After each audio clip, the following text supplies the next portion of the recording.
Hello, everyone. It's been a long time coming since we've done one of these again. I'm Hellfire. I'm with NEET and Tetrus Hey, for bringing you guys the stats and data from the Vegas GP. How are you guys doing today?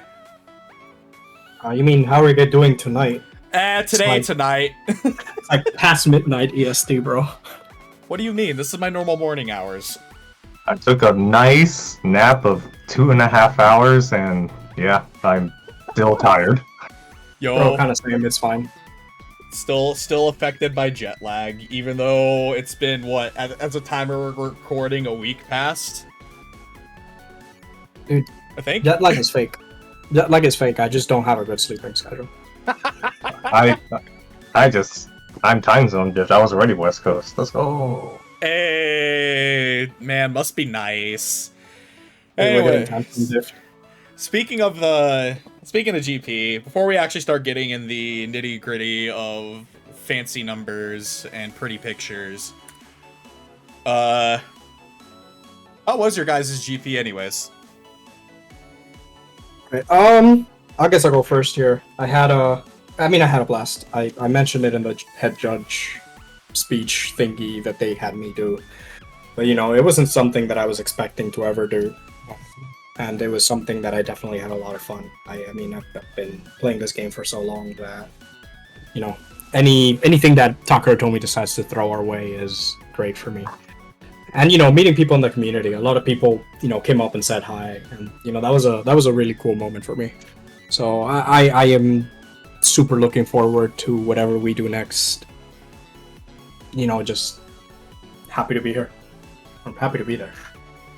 Yep, it was a very, very good event. Lots of fun matches. Got to meet a bunch of people that we've talked with through basically just Discord for this whole time, and just like having these guys, like when we got introduced at the speech, like me and Hellfire, and it really did feel like a lot of people like knew both of us just through things that we do on Discord and like other community events, and being able to put a face on what we've been doing. Really like kind of like ties the whole community together a lot better, and yeah. It was a very, very good time, and can't wait for the next one.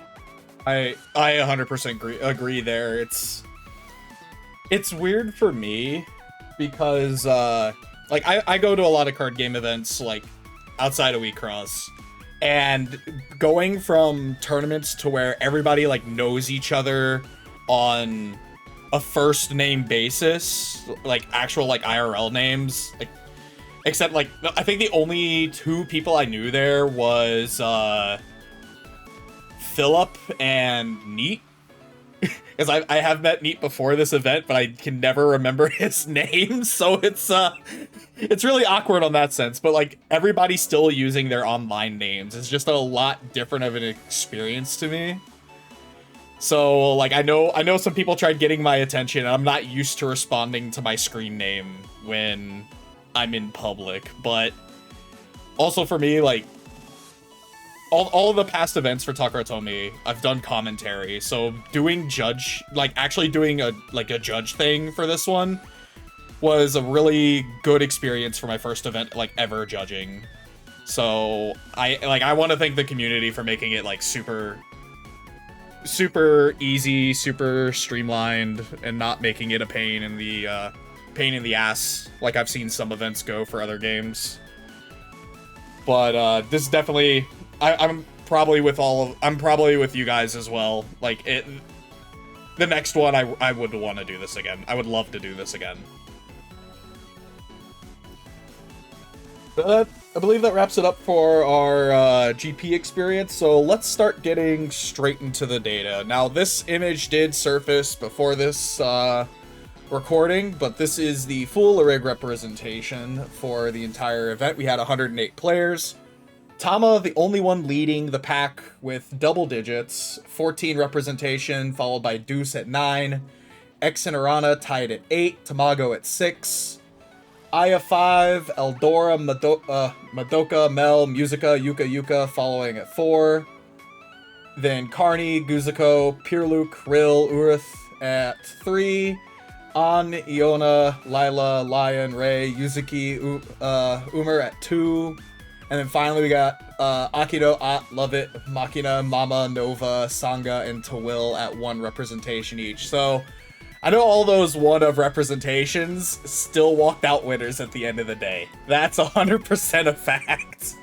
Dude, my biggest salt point at the whole GP was the fact that I'm known as the Miko Miko stan, and I brought my Miko Miko deck, but I'm not here. I didn't get my prize. Come on, man. I would have been it. I would have been the best Miko Miko in the event. Yeah, you were even XO at the event, undefeated. I went XO, right? Dude, all of us were XO. Dang, I should have got my Pirluk sleepy. Wow. yeah, just rob it from the guy who cosplayed Pure Look, right? No, what a god. No, you know what? I bow down to that. I don't have the placings, but I do have a spreadsheet linked in the description below that has like everything, like every data point that you could probably think of that you would want to look at. You can figure out where everything won, but the guy who did win Pirluk was cosplaying Pirluk, so like, no, pro tag powers go that way. You deserve it. I surrender. Yeah. I'll just play Hanare next GP. Yep. Yeah. For context, even though players may not like win top prizing like 64, 32, 16, 8, whatever, there was still like an alternative like side objective where you pick like your Lorig and your center of Lorig, right? And then if you are the best placing player of that Lorig at the tournament, you still got prizing. Like not quite as lucrative prizing as like the actual top 64 prizing and up, but you still won something and you got recognized for it. So it was a really cool idea to encourage diversity in the tournament. And as a result, well, look at all these centers that were able to show up and have a good time. Yeah. I mean, one of the big things I noticed too is that the way that the staff handled it, and I mean, I say this as a member of staff as well, but the way that the whole calling up of the best Lurigs was handled was very similar to how they handled the top 8.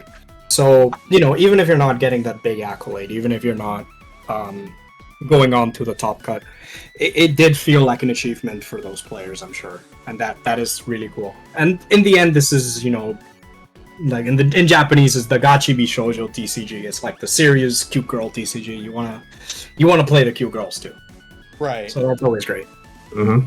And honestly, like, I wish they would continue this for like in future events as well, because it creates a very interesting challenge gap between, like, it allows the players who really want to try hard to just still try their hardest at getting to like the top 8, but for those who are maybe like not as confident in their play skills in piloting their way to the top tables, or just don't feel like they don't want the stress of like thinking at a competitive level, it still gives them something to play for. And then at that point, like, the only other people you're fighting in the room are those who are also playing your center. So it goes from you're now worried about a 108 person event to like, if you like, for example, if you're playing Pirluk, it's now a 3-person event. You have to be the best Pirluk to achieve your goals at that point. Yeah, for sure. And I think one of the other things that helped a lot is, I mean, you don't know how many people know this, but we had a total of 1 drop in the entire event. And it wasn't something that he decided, oh, I don't want to play anymore, I'm going to drop. It was, something came up for that drop. People decided to stay all the way. It's not only, hey, I came all the way, I'm going to play my games, but it's also, hey, I came here all the way, I'm going to play my games. Who knows, I might be the best at my Lurig. Right.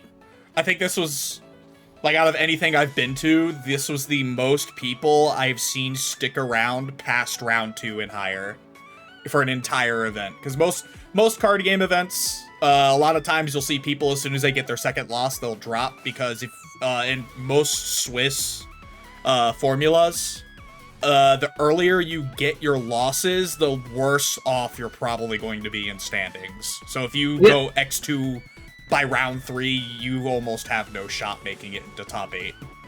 The crazy thing is, if you lose early, a lot of the reasons that you get knocked out if you lose early is because people drop. So like if you lose early and then you win the next 2 or 3 games, the people that you played against are now. So say you win in round 2, right? The person that you beat in round 2 after losing in round 1 is now 0-2, right? Right. So they're probably going to end up dropping at some point if there's no incentive to stay, which ends up with you have a worse strength of schedule. So compared to before, if people don't drop, then you can still pull back. Right. I know some people that lost in their first match and lost in their third match or whatever, and still ended up in like the top 32 because nobody dropped. Everybody just kept going as best they could, and the strength of schedule just made it such that even with those early losses, you still placed at the top of the room, quote unquote. And I actually do think that there was one if I remember looking at the Best Coast pairings list as I was writing a lot of this data stuff, I think someone who was in top 8 lost their first round, but did win it all the way through to make it back to the X and 1 tables. So anything can happen, folks. It's one thing or another. But so continuing on. For what it's worth, the people because they were it wasn't because of the just because of the top Lurig side objective that was going on in the GP that caused that kind of incentivized people to stick around the whole way. With a lot of factors really, because for one, it's the first in-person Grand Prix we've ever had. It's kind of a big deal to just have this rare opportunity to get a bunch of games in with people you've never met before in real life, talk to a bunch of the guys of the community, and there was also a couple special guests that was at the event that we were really blessed to be able to interact with and talk with throughout the entirety of the event, and it was probably a good idea to just stick around and keep playing to give the tournament its best showing to those special guests. We'll probably talk about that a bit more later in this video. Yep. But continuing on for the representation, the first prize point cutoff was at 64. So we have our top 64 full representations. Tama's still in double digits, Deuce at 7. X Hirana Tamago, Aya, and Madoka all at 4. Musica, Eldora, Yuka at 3. And Pyroluke, can't forget Pyroluke.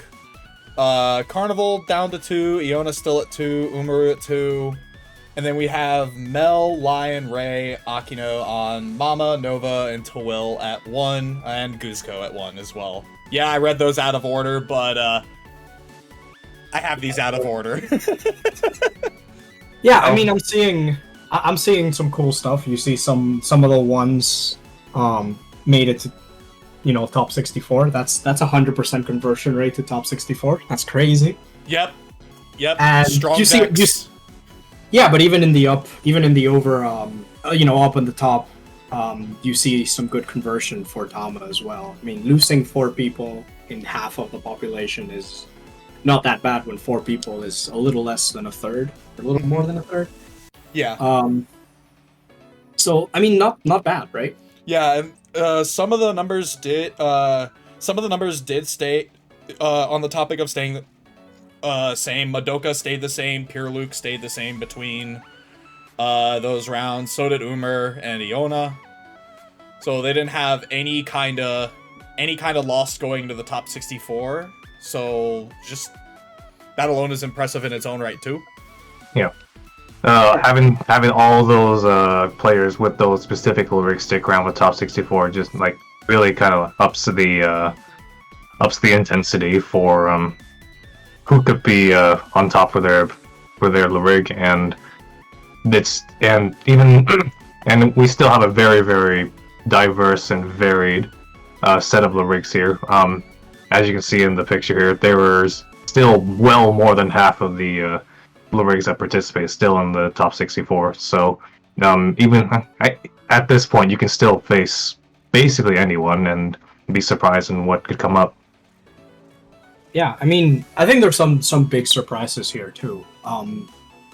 Obviously, the top lane is more or less expected. I think seeing some Madoka is totally expected. I know that Guzuko is really popular. I know that Eldora is really popular. So seeing those isn't crazy. I'm actually surprised at the number of Music and Yuka Yuka at that top 64. Other things aside, I think they had almost full, if not full, conversion at this point, and I don't think either of them are seen by the community and by the results as being particularly powerful. And forgive me for my ignorance on these statements. I'm gonna be completely forward with this. At my locals, I'm historically known for only playing like blue or maybe black centers. So me seeing centers like on that I honestly have no clue what she does, but seeing her in top 64 makes me want to know what she does, because just like I said, seeing stuff that, like, seeing the wide array, it's just like, oh, there's some things here I wouldn't expect. What are they doing? Maybe I'll try it out, kind of thing. So, just as a little categorization I like to do with some of these is lyrics that you build around completely and lyrics that, enhance your deck. Rather, like, enhance your main deck. And, like, usually Deus is a lyric that enhances your deck. A lot of the power of Deus's deck is on the deck, and the fact that Deus can make it stronger. And particularly is one of the lyrics that is the other way around, where you use your main deck to make your center stronger, your lyric stronger. I'm not 100% sure it was this and specifically, but everybody talks about the nice spell combo. Ants once per game just lets you bounce the opponent's Signy with the highest power. And there's a spell, I think I know the Japanese name, but not the English name. It's like Unbreakable Spear or... Unbreakable Javelin. Unbreakable Javelin? Yeah, there we go. So Unbreakable Javelin says, it gives something Lancer, but more importantly, it blanks all of the opponent's Signy, and it sets all their powers to 10k. And because of how Anne's once per game works, that essentially reads, when you use your once per game, you bounce everything on their field.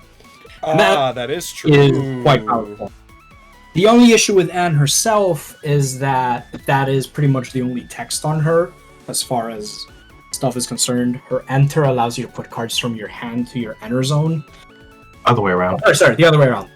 It puts cards from the enter zone into your hand, which has some applications, but with enter charging as it is in the current game, it doesn't accomplish much, other than making your lyric a cost 4 to grow to give you 2 cards, which is something that like Tama already does without costing you 4.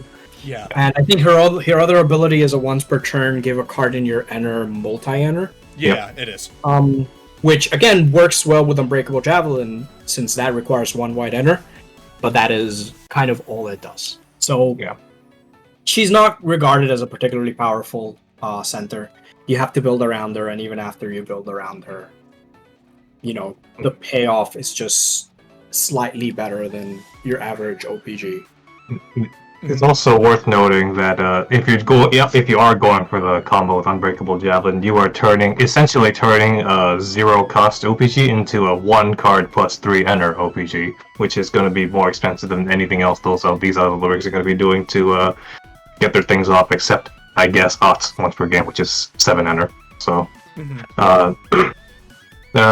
that's kind of a struggle that's kind of a struggle Anne just has, and if she wants to get like the big playoff. So either way, like, it's still a unique way to approach how you want to play this lyric, and it's this alternative. It's a unique style to Anne that you can't really replicate very easily with other lyrics, and that kind of helps her shine a bit. Yeah, it's a really cool thing because Anne can also pay for costs for cards that she doesn't play. So hypothetically, you need, I don't know, you need to play Kintoki, right? You have a red assist and you have a black assist because you need a black assist to Harmony Kintoki. But you play 0 black Signy, you can still pay the cost because of her once per turn. So she's definitely an interesting lyric to build around. It's just that the payoff is not particularly strong. Right.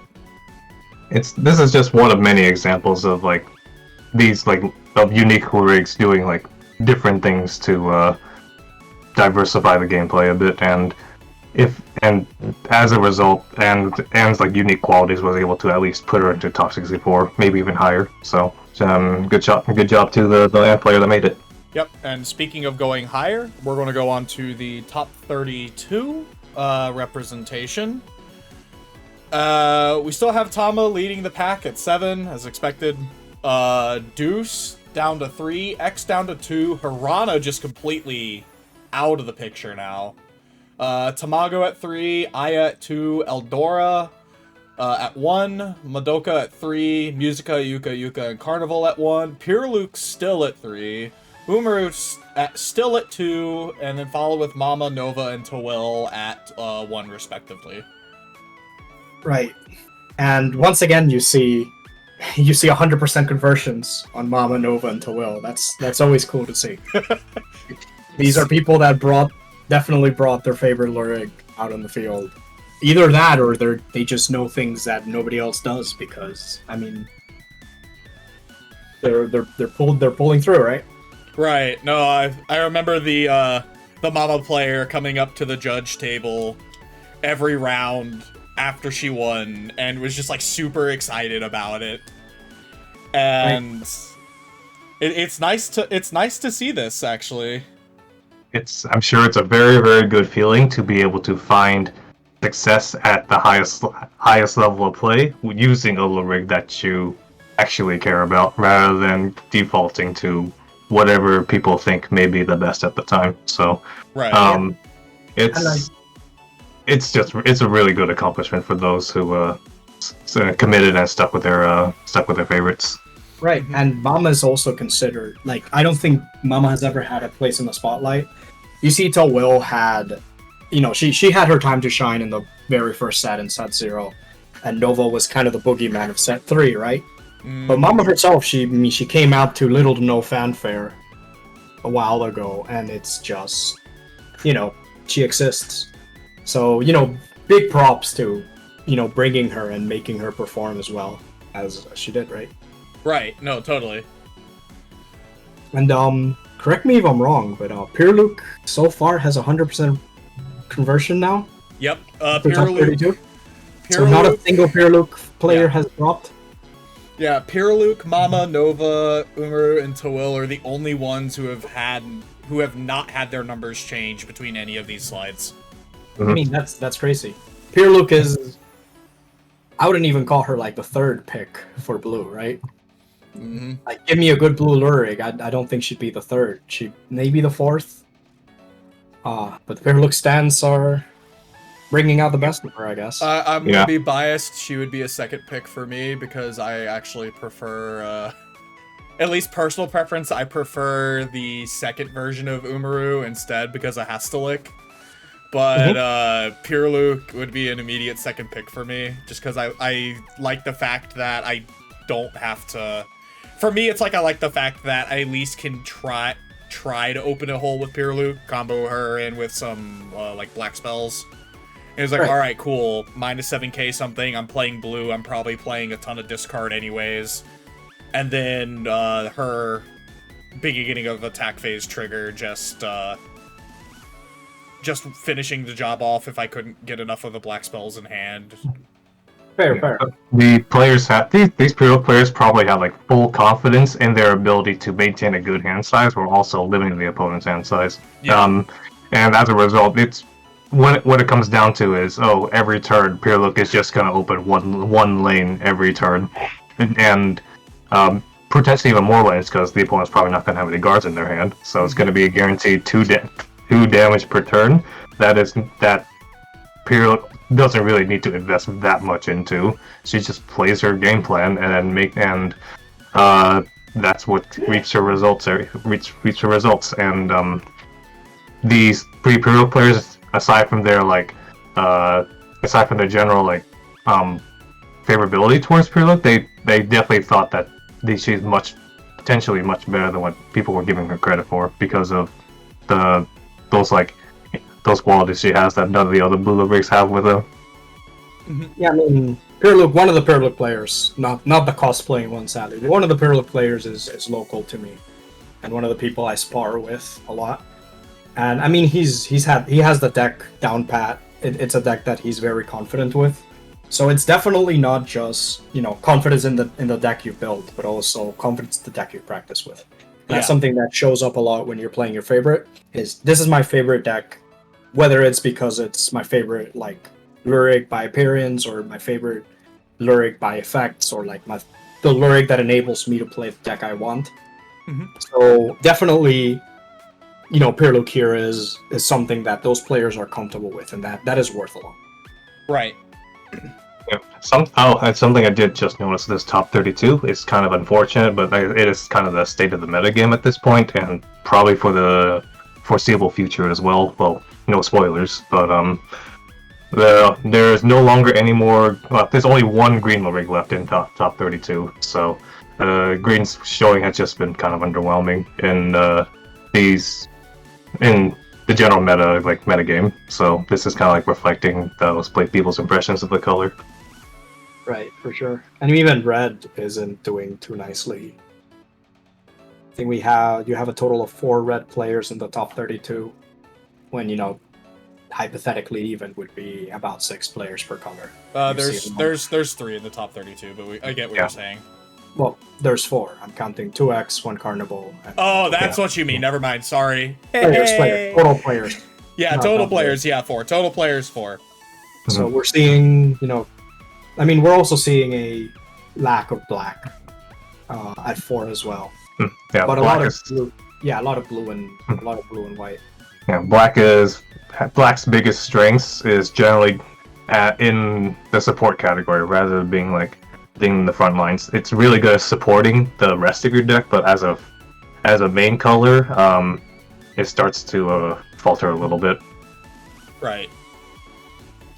But with 32 out of the way, we're going to go to the top 16 breakout. I don't have an image for this, but instead we're just going to go through each deck and give them their own recognition throughout the top 16.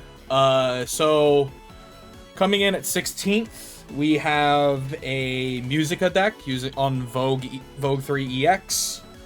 15th place, we have an Aya deck. 14th, we have Pyrrhic. 13th, we have a Tama deck. 12th, Mama.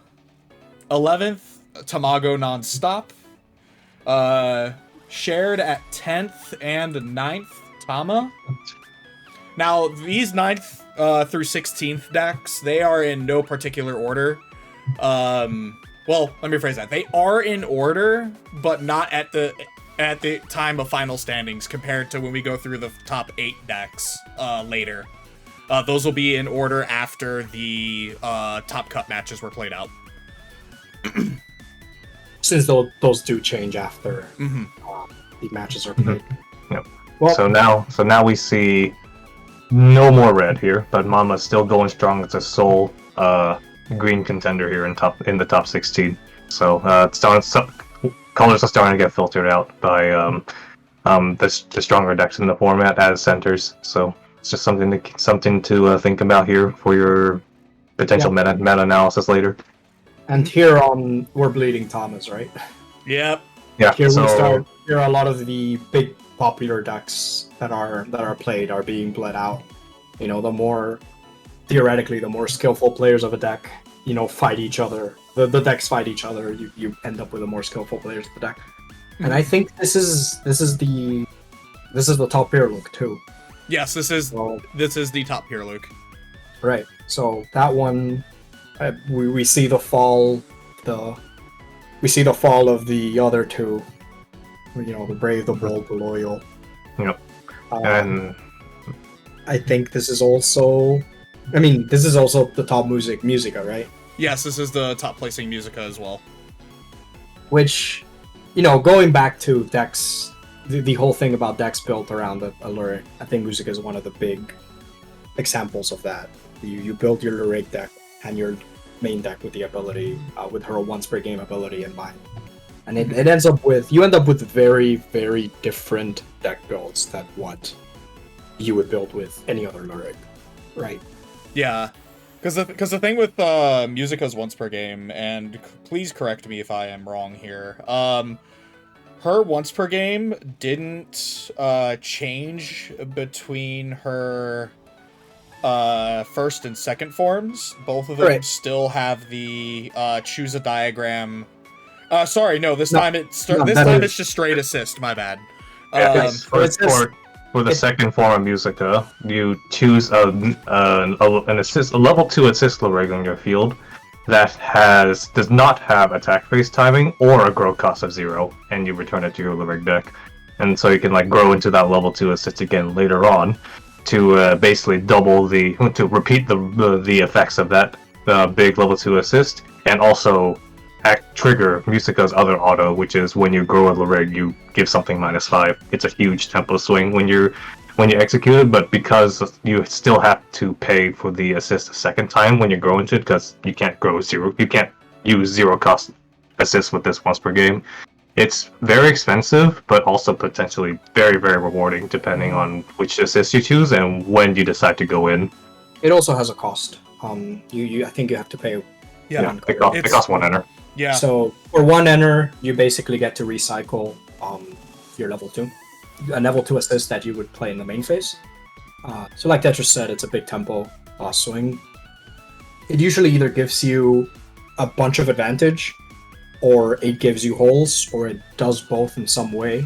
Mm-hmm. I know this is more of a funny haha build and not something that you really do, but this Lorig is capable of just fielding three double crush out on the field on turn 3, thanks to her ability to bounce her own assists.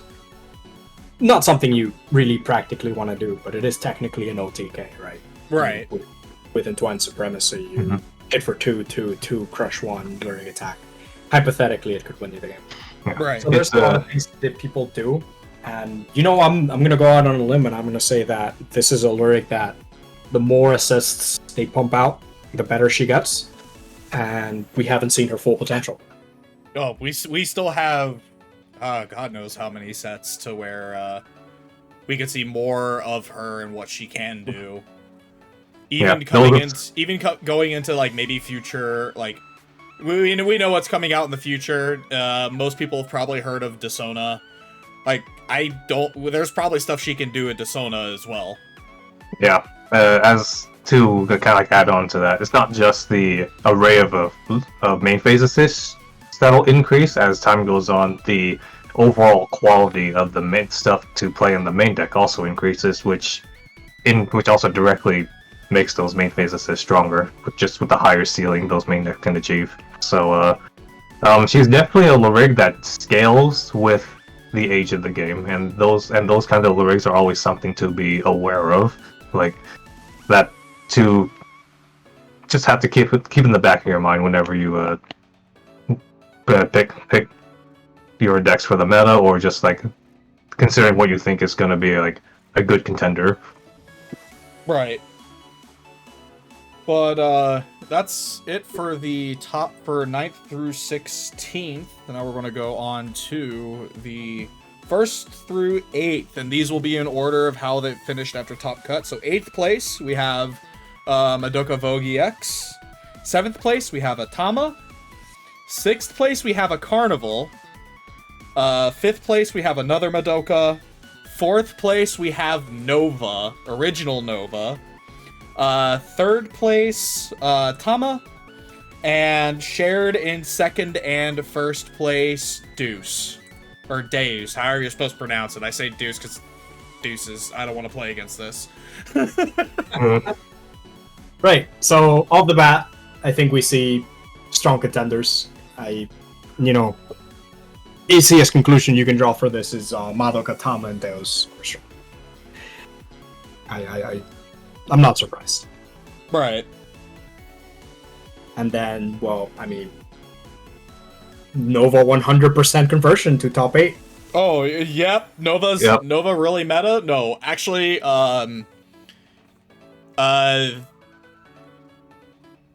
like watching this deck in the top tables. It was incredibly amazing, actually. No, I mean, the player absolutely played the crap out of the deck.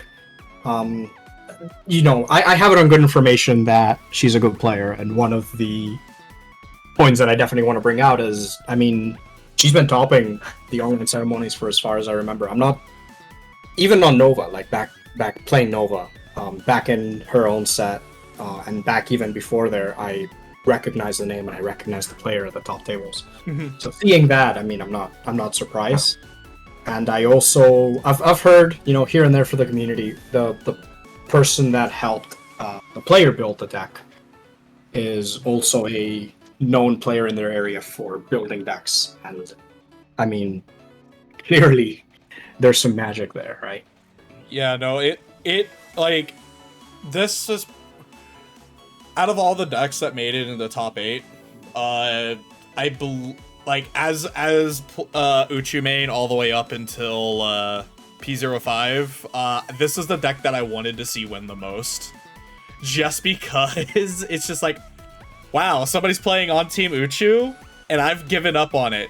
Damn, I want this to go all the way. I want this deck to go all the way, because I see this deck, and I immediately thought, it's like, okay, this person obviously expected to probably play against nothing but Tama all day, and this is honestly, this is the deck that eats Tama alive, in my opinion.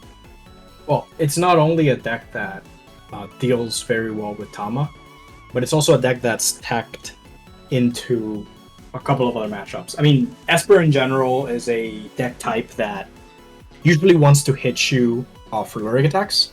Mm-hmm. It doesn't pose much of multi-damage threat. So one of the things that you always want to be careful by throwing your lyrics early, your assist lyrics early, is whether the opponent just throws a double crush on your face, and now you have to take a double crush to the face because you can't stop it with your assists. Yeah. So they get 2 holes worth for 1 hole. Mm-hmm. Meanwhile, if you're growing late, then you can answer them. But obviously, Nova's a deck that wants to grow its assists. If not ASAP, whenever prompt in a prompt manner. Mm-hmm.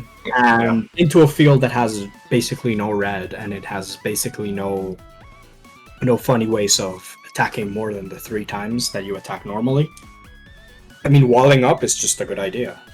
And this player was also an Innocent Battle as their second piece. The first piece being Energy Door, but the second piece being Innocent Battle, mm-hmm. Which allows the player to refresh themselves without taking the penalty. Yeah, so they don't have to worry about stuff like Ultra They don't have to worry about Esper, Miasma Labyrinth, any like heavy, even Phalaris. Like, oh, I've got 9 cards in my deck, and you have a Phalaris. Yep, Innocent Battle. Your Phalaris ain't doing jack. Yep. If anything, put Servants back in my trash, please. Right. Mm-hmm. It draws the card. It puts things back up. The timing is really weird on it, I think, when you're playing Nova and you have to Innocent Battle. It's a bit awkward. You have to have a guard in hand. Otherwise, reshuffling your deck might make it so that you're not able to put a guard back and draw. And the other weird timing with Innocent Battle, too, is... because there's a deck I've been playing recently. Well, I shouldn't say a deck. It's Tetrus's deck that he gave me the list for. That's actually using Innocent Battle as a way to not deck itself. Sometimes there are just incidents where you look at your opponent and go, I have to Innocent Battle you instead because I don't want you to do what you're about to do to me. Kind of thing. I mean, anybody playing Death deck, right? Mm-hmm. Kind of really cries if they get Innocent Battle. Mm-hmm. You can hurt Deus a bit as well. If they don't have a trash, they don't have good choices on what to grab with their Exceed 3. Then Yeah. That might be good. A lot of doses are on Xeno, and that's usually the piece that they want to exclude. So if you let them have the piece, it doesn't hurt you. You are playing Nova. You don't do that much discard before attack phase, or if you do, you've already done it. Right. Yeah.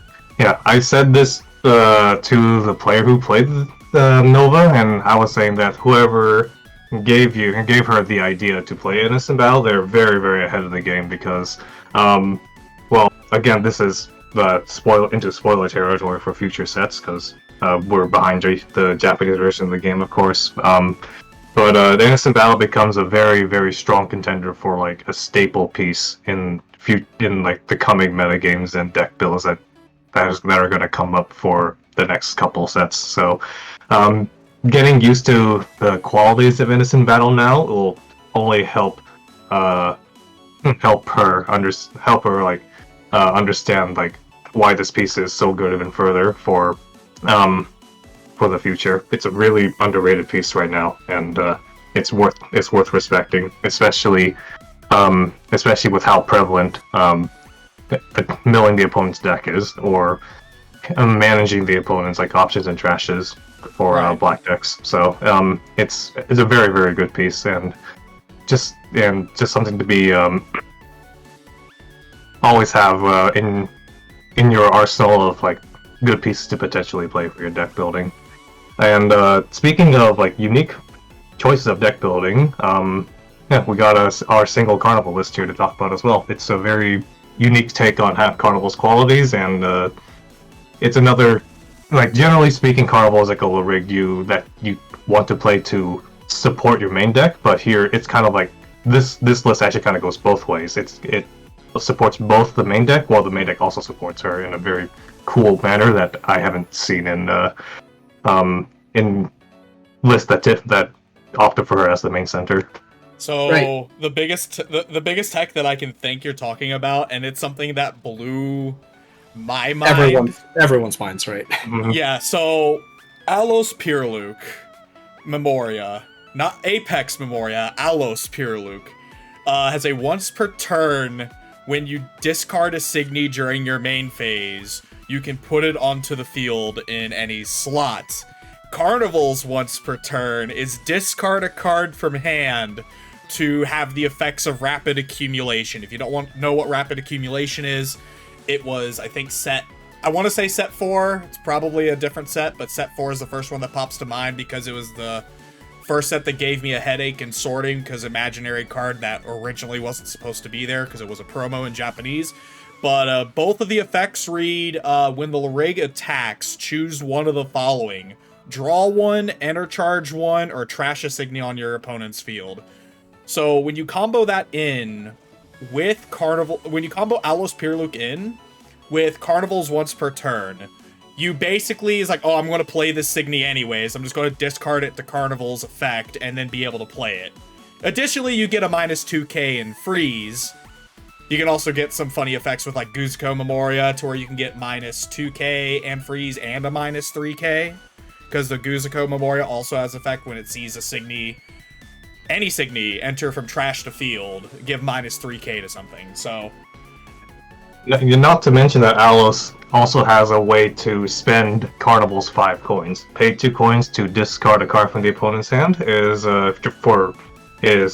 pretty good, considering that you're accumulating advantage through your quote-unquote free once per turn actions, and having the way to just discard the opponent's hand for essentially no cost with through Alos' action widens the gap of that card advantage, and it enables a very unique style of gameplay to Red that I guess is kind of like typical of Carnival. She was, even in the older formats, I think Carnival was never really into playing Red the traditional way.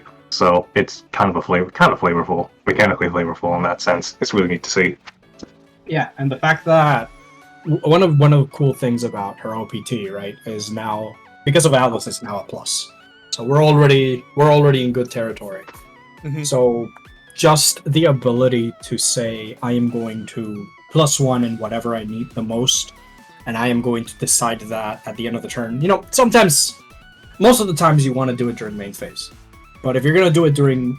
If your choice is not, you can't do it during main phase, if you have to do it during the attack phase, I would rather do it at the end of the turn, at the end of the attack phase, over doing it at the beginning sometimes. Yeah. Just 'cause it gives you the whole, well, the opponent replied like this, so I'm going to need hand. Or the opponent replied like this, so I'm going to need enter. Or, the best option here is to get rid of this thing on his field, so I'm going to do the finish. So, it being, not only being turned into a plus, but being turned into a selective kind of plus, is not how it's not how the devs balance the ability, quote unquote, so it doesn't make her significantly stronger than it sounds on paper. Right.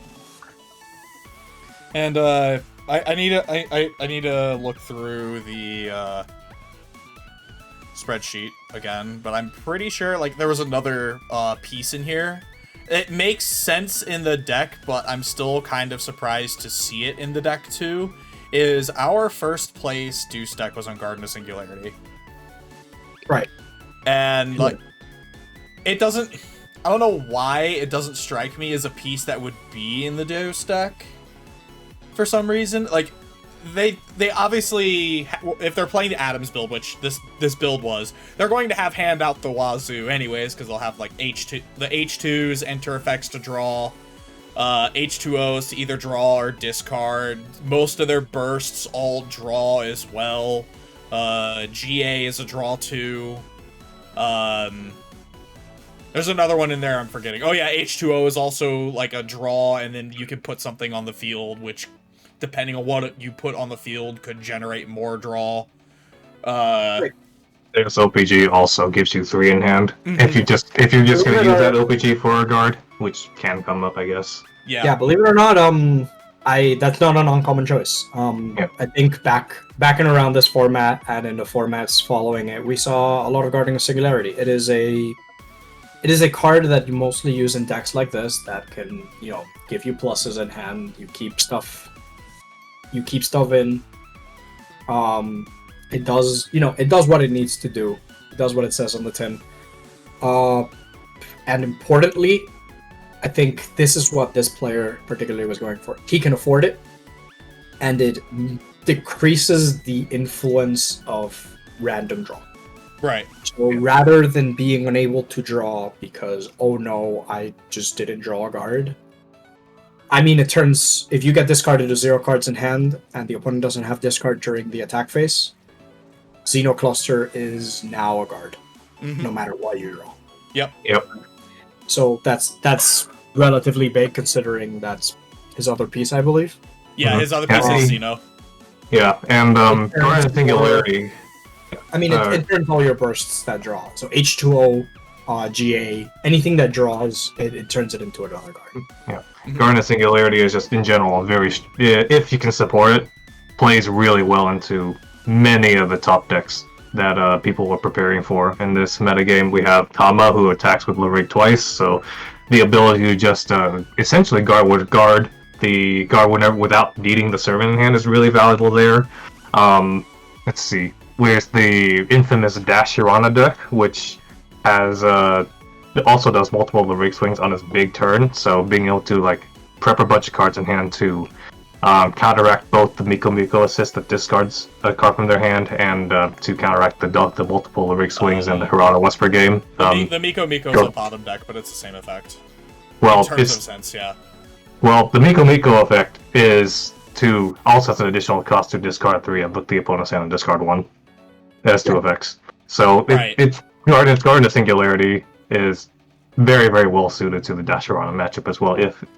Even though Dash Hirana, or Hirana in general, didn't make the top 16 in this event, it was a very feared deck, I guess, in the metagame because, well, sometimes it just wins the game on turn 3 or 4 out of nowhere, and the opponent just can't do anything about it. So, I mean, the big thing with Dash Hirana is, I always call it like a 40-20-40 deck, where it's a 40% chance that it just loses without either player doing anything, 40% chance that it wins without either player doing anything, and 20% chance of it being like, well, depending on how the game goes, it'll win or lose. And I'm throwing random numbers in there. Those don't have to be exact. But stuff like Garden of Singularity absolutely makes it so that it's weighed in your favor. Oh, forgive me on the Miko Miko. I thought the ditch 3 to look at a hand and choose a card to ditch. I thought it bottom decked the card, not actually ditch card. Excuse me. It's the bottom deck Signy on the field is what I got confused with. Yeah, it's the same one that pretty much you play in every dash round. Yeah, I was saying, it's just a deck that if you get unlucky against, it'll knock you out early. Even if it loses all of its matches, because that's what the numbers will say that it'll do. After that, I mean, you already lost, so you're already knocked down. You don't want to stay there. So having something against Dashiran is good. Mm-hmm. Especially if it doesn't hurt your other matchups. Right. Yeah, so alternatively, so that was the pick for the second piece for the first place deck of Garden Singularity Xenocluster.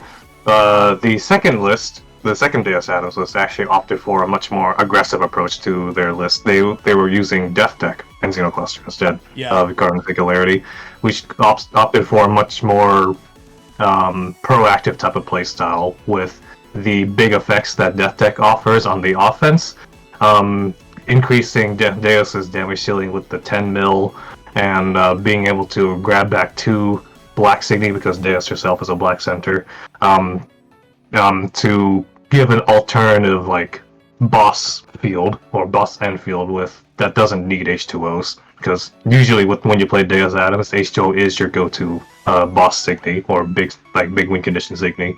But Death Deck gives an alternative route, letting you access level 3s that aren't really super competent Deus Adams otherwise, like Lucifer. Lucifer's really cool in here. Yeah, that's exactly what I was about to bring up. Is I see cards like Lucifer, I see a random Ereshka goal in here, and like I see. No, both lists weren't running Buckler. Buckler's in here. Bernicius is in here. Like this list in general, the second place list in general, just seems to go for like a more like I can be aggressive, but still has everything in essence to still be an Adams deck in the end. It's just got a few other pieces it can go to, and if it knows that it can get away with dealing a lot more damage to the opponent. I mean, you say a random Ereshka goal, but remember that sometimes Ereshka goal just wins you the game. Sometimes Ereshka goal just does win you the game. I remember my local saying something about that. He got to Ereshka goal somebody for game, and I'm just like, why? Why is this card still here? I know why, but why? Yeah, Ereshkigal is just a really funny card to think about, because, like, in theory, Ereshkigal is a good card no matter where she is. Like, she's good in your hand, well, quote-unquote good in your hand. She's good in your life cloth, because her burst is just a straight minus 10k regardless of up or down, so it's always going to get rid of something on the opponent's board. Mm-hmm. And, even in trash, well, since you're playing black, you probably have some means to get her if you really want to go for that play. So no matter, like that is actually the key. Ereshkigal is a card that when you use it, when you have to use it, it'll do great. It'll just win you the game sometimes, and that is all it needs to do. And if you have the ability to grab it whenever you need it, I mean, you will always have it when you need her and not when you don't. Yeah, and of course Deus has multiple ways to get that Ereshkigal, with Death Deck and Deus once per game. So that option is pretty much always there to have if that's the route they're going to go for their turn. It's really quite scary if you think about it, because like the opponent's just never going to know like if they should see the Ereshkigal early through other parts of the game, they're always going to be very wary of when it's going to show up, because like maybe what if they're going to Deus it back to the hand with their once per game, and like what is my response to that, right? Can I answer a board that can answer a turn where they trash my entire board, not giving me any enter because none of my stuff got vanished, and is my current level of defense enough to fend off this like big final turn that like can just straight win the game out of nowhere, as we said before. Mm-hmm. Right. And one last really interesting deck is like I normally am just like I don't want to talk about Tama decks in general, because most Tama decks are very cookie cutter, cut and dry. They all do the same thing. Bataroo face until opponent no longer has a face left. But third place had a very, very interesting assist selection with Umer, Draw, and Clear. Yep. The thing here is Umaru, Draw, and Clear, and Ultra Superheroes. Yes, Ultra Superheroes is well in there. Yeah, and it's something that you have to say together because it doesn't make sense if you mention one or the other. But then you realize if you're playing Mono White Tama, you have all of the cool things of Mono White Tama, and you trade your assists for those two. So Clear will let you down their Lurig, it saves you a guard. It's basically a guard for your opponent's Lurig. Mm-hmm. And Clear is a funny card. When you're not discarding the opponent in most games, they'll be relatively high in hand size. And now, oftentimes you'll see them grab a guard during their turn or whatever. So you Clear, you have them discard their entire hand and draw back up. And that's basically mill. Yep. You basically milled them whatever number they had in their hand -1. Which can be very powerful when you combo it with your USH to finish them off. Yeah. Or alternatively, you can end up in situations where, say, opponent has like 5 cards in hand, 11 cards in deck, you Ultra Superheroes them down the 1, and then you go Clear, and now they can only draw 1. And you just maybe discarded their entire hand with like 2 servants for the Tama attack. Right. It's a very, very powerful interaction that is actually surprisingly hard to play around because when people see Umer assist, they tend to assume it's usually Umer down, the generic 1 enter down 1 or 3 enter down 2.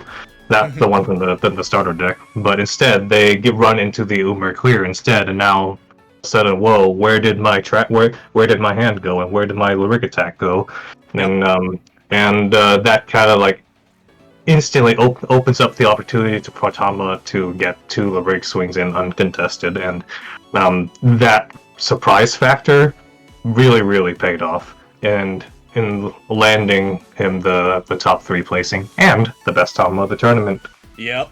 Well, you say that. I mean, it's funny that you mentioned the surprise factor, because I'm pretty sure that's also what doomed him a bit. Surprise factor is great, but regrettably, if it's not a surprise, it's not as strong. It's a lot easier to play around when you know what's coming. And top 8, unlike usual WiXoss, was a best of 3. So you ended up with a player, admittedly a really good player, that had to play at a disadvantage of the opponent knowing he was on. And now the opponent can just keep their hand size low, or play around it by basically keep their hand size low. They know that the Clear is not a defense. They can play a little bit more aggressively because they know that they only have 1 defense. Right. And it also probably doesn't. It also probably doesn't help that the player who placed third did also play against. They did play against first and second in Swiss as well, so that surprise factor was already gone the minute they got the top tables. At least against those 2 players. I don't think he played against anybody else that was in top 8 though. Mm-hmm. Yeah, before the tournament, before the GP started, this player who played Tama was really, really. I talked with him like a decent amount about this deck, and he was really being careful not to reveal this strategy accidentally to other competitors, because that's how reliant the deck was on that surprise factor. And in the end, not too much information of the deck came up until the day of, and it really did a good showing, and of course the best of 3 won. That's kind of the consequence of going for this kind of strategy of the gap in knowledge, because after the tournament now, I was just saying to a bunch of people who competed, and it's like, oh, now the best of 3 is like an actual factor for these events. They're usually not. This is usually a best of 1 game. you now have to your deck building decisions now have to factor in both a best of one environment and a best of three environment, and that really depending on how far you want to go with this tournament really can greatly affect how you approach your deck building and how how you do work your matchups, because with best of three you have full assist and near full deck list knowledge of your opponent, and that greatly influences how a game can go. Yep. Yeah.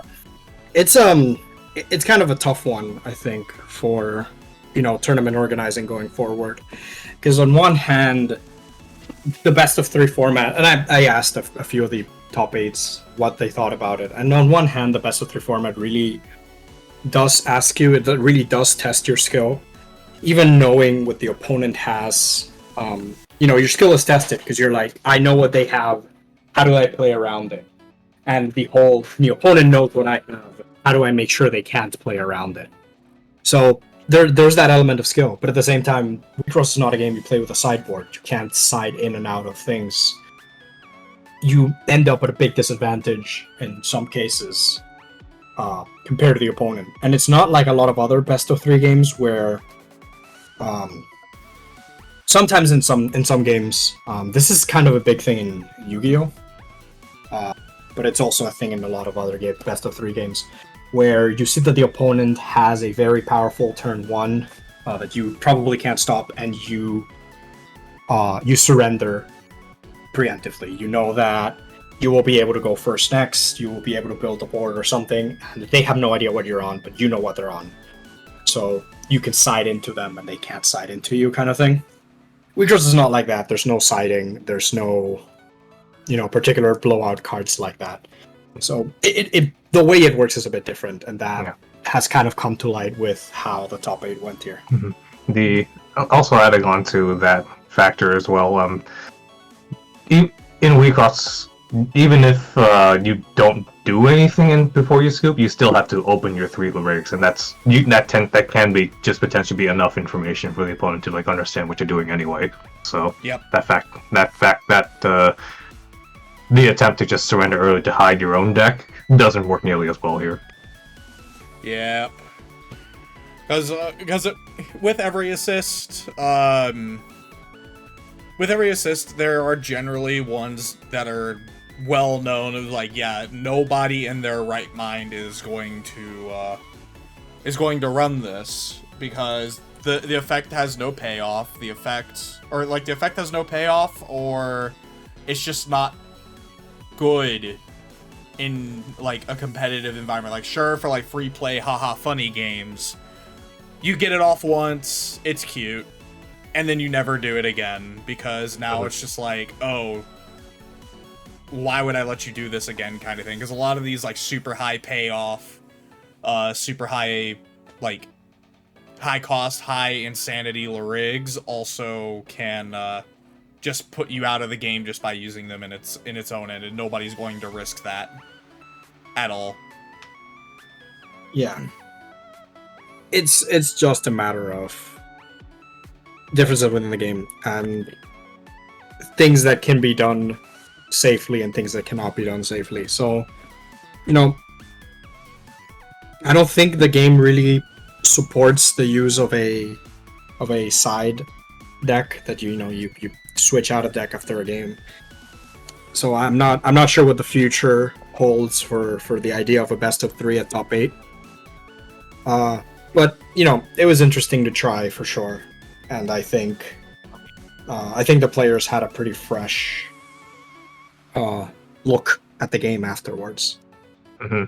Honestly, for kind of keeping the surprise, and this is a little bit of a tangent, future stuff, and you bringing up the side deck, I honestly wouldn't be opposed to seeing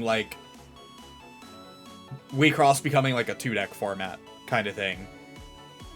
In a sense, if we're continuing on a best of 3, it's still a best of 3 in perspective, but now instead of having one deck and your opponent goes, oh, I know what that deck does. I mean, you're still going to have that in both decks anyways, but it now becomes now I have to play against 2 decks and win with my own 2 decks kind of things.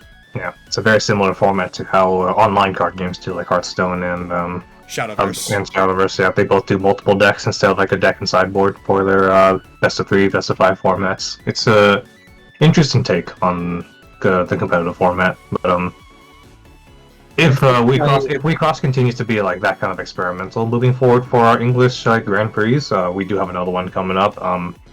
That it'll always, there's always something. There's going to be something like to spice up the regular format of the game. Mm-hmm. Right. I think the biggest way, and zero bias for those that know. No, for those that know, and don't worry about it if you don't. I think the way to go for a lot of games similar to WeCross is to just have simultaneous 3v3s. So you're playing a best of 3 game, it's just that you're playing as a team. So you're playing, 3 single player games, you go once, and it sort of simulates the best of 3 without having to play a best of 3. Right. It's better for time, it's better for you can keep your surprises in your techs. You don't play the same guy twice, other than Swizz and Top Gun, and it works out. Yeah, but I think this is all going on a tangent at this point. Yeah, that's a little off a tangent, but to bring this back in, I know some people were just like, okay, we know the representation and data anyways. So those familiar with how I've done things in the past for data, I normally have like top cards and everything, and like for each thing. However, there were 31 different Larigs I'd have to figure that out for, and we already saw, I think, I can't even remember the number, even though I just looked at it. We had 8 of them that are just, one-of decks. Yeah, 8 of them that are just one-off decks. Some of the 2-ofs are almost similars anyway, same with the 3-ofs, 4-ofs, so on and so forth. So I'm just going to leave looking at those averages if you want to look at the spreadsheet that I have in the comments below, but instead I'm going to go over the top deck archetypes. Now, when I say a deck archetype, you've probably heard us throughout the entire presentation mention Deuce Adams, or Dash Harana, or Espertama. That's what I would call a deck archetype. It's like, what is the overall arcing theme of the deck? Like, if it was mono white Tama, it's like, alright, cool. It's more known to be a stall thing if it's mono white. Esper having the discard and utility that black has access to. Dash Harana. What's the prefect? Was the the text that comes before the deck name, right? Before the learn. Mm-hmm. The title of the deck. So yeah, that's a much simpler way of explaining it that way. Yeah, basically, you have a the archetype defines what your deck does. Like, you can say, oh, I play Data Center, but like, that doesn't tell anyone anything what your deck does. But then when you add another qualifier like Adams to it, then they're like, oh, that's what you're doing. That's what an archetype is. So I'm only going to be going over the top 3, and I'm going to use air quotes here, 3, since there was a tie for 3rd place between X and Harana. I'll be going over just those. So leading off, we're going to have Tama first. She had 3 major ones that appeared the most out of all the tournament. The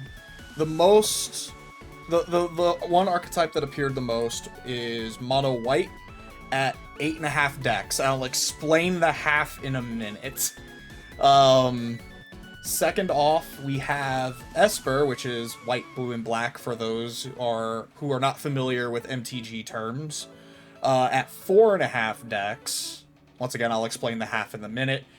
And the last one, Jeskai, being white, red, and blue. Now, mono white and Esper being having a half deck each ties back into the 3rd place deck. I can see arguments for people where people will be like, oh, the deck has a white, blue, and black Larig. It's an Esper deck. But then when you look at the main deck, with I think the exception of exactly Mastema. Yeah, exactly Mastema, which is a white-black Signy. You would just still outright say, like, not looking at that just because it's only black because it can be 2 different enter types. It's just a vanilla. But when you look at the rest of the cards in the deck and all of them have abilities, you would just straight up be like, yeah, this is a mono white deck. I don't know what you're talking about. So it's for my sanity, I just put them in both. A half of it in each. So take it with a grain of salt. You could say there's 9 mono white, 4 Esper, or 8 mono white, 5 Esper, depending on which way you go. All right, here's my grain of salt. It's an Esper deck. It plays with the jokes that the Esper decks play, the same jokes that Esper Tama plays. It's just on a mono white deck because it works. I mean, there's a couple of cards that support having white only. So you do the exact same things that you do pretty much the exact same things that Esper Tama does rather than the ones that mono white Tama does. Other than, I guess, I think it was playing Picture Frame, which is a very mono white Tama card. I don't remember that Esper deck plays it. I'm definitely not an expert on Tama. I think I'm the opposite of anything. I know Picture Frame is used in some Tama decks. I'd have to double check, see how many times it is, but I know Picture Frame is definitely used because you can use it to, it's kind of a trap card in a sense. You can use it to clear something on the opponent's field, and then since it can up a Larig, or not a Larig, sorry, it can up a White Signy when your Larig attacks. You can attack with Tama, resolve the Picture Frame effect to give you the Signy that you need to do the Tama once per turn.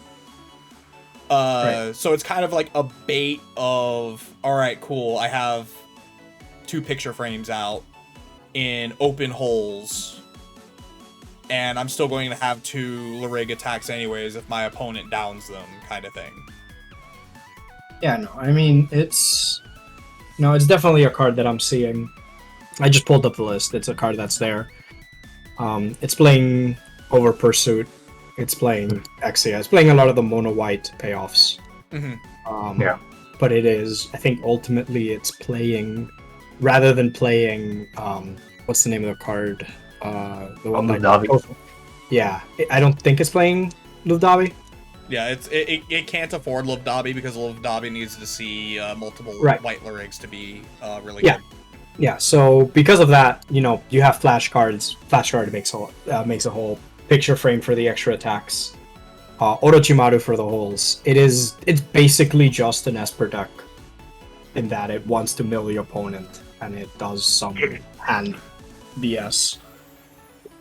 But it just plays cards that have payoff with white cards. Yeah, it's a much more aggressive deck than traditional mono white, where mono white likes to sit back a lot and tank with really, really big things that the opponent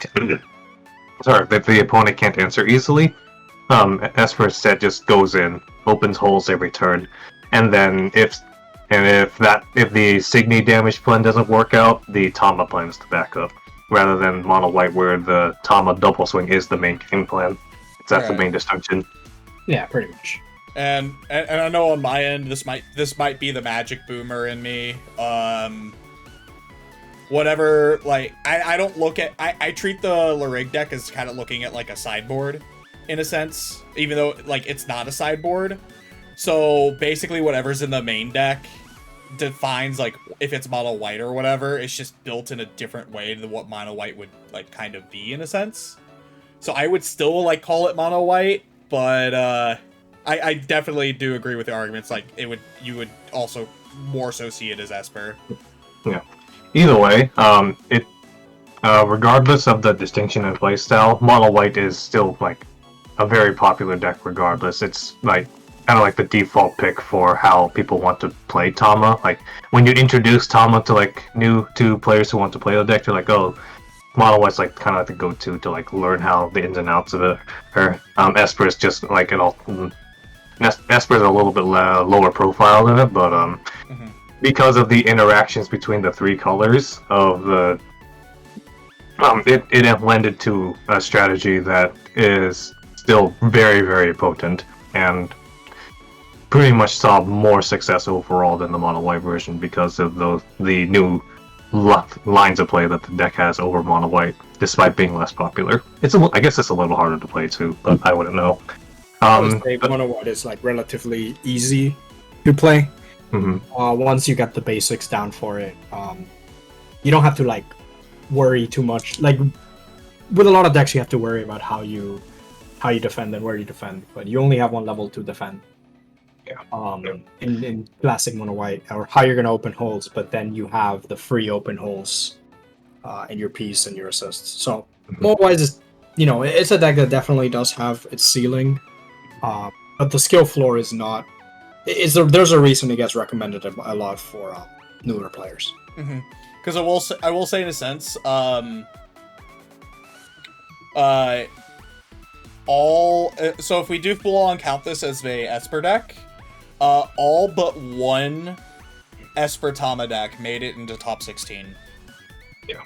So that alone should speak numbers. Like, yeah, mono white's on its own end, but in the end, like, if you hand somebody Esper Tama, that's like a skillful player. Like, skillful players can still say mono white. I'm not saying that they can't, but Esper having more of the tools to do whatever it needs to do, but still have the mono white strategy in some form of essence, speaks volumes at the fact that even though we only have like 4 or 5 Esper Tama decks, that they all made top 16. All but one made top 16.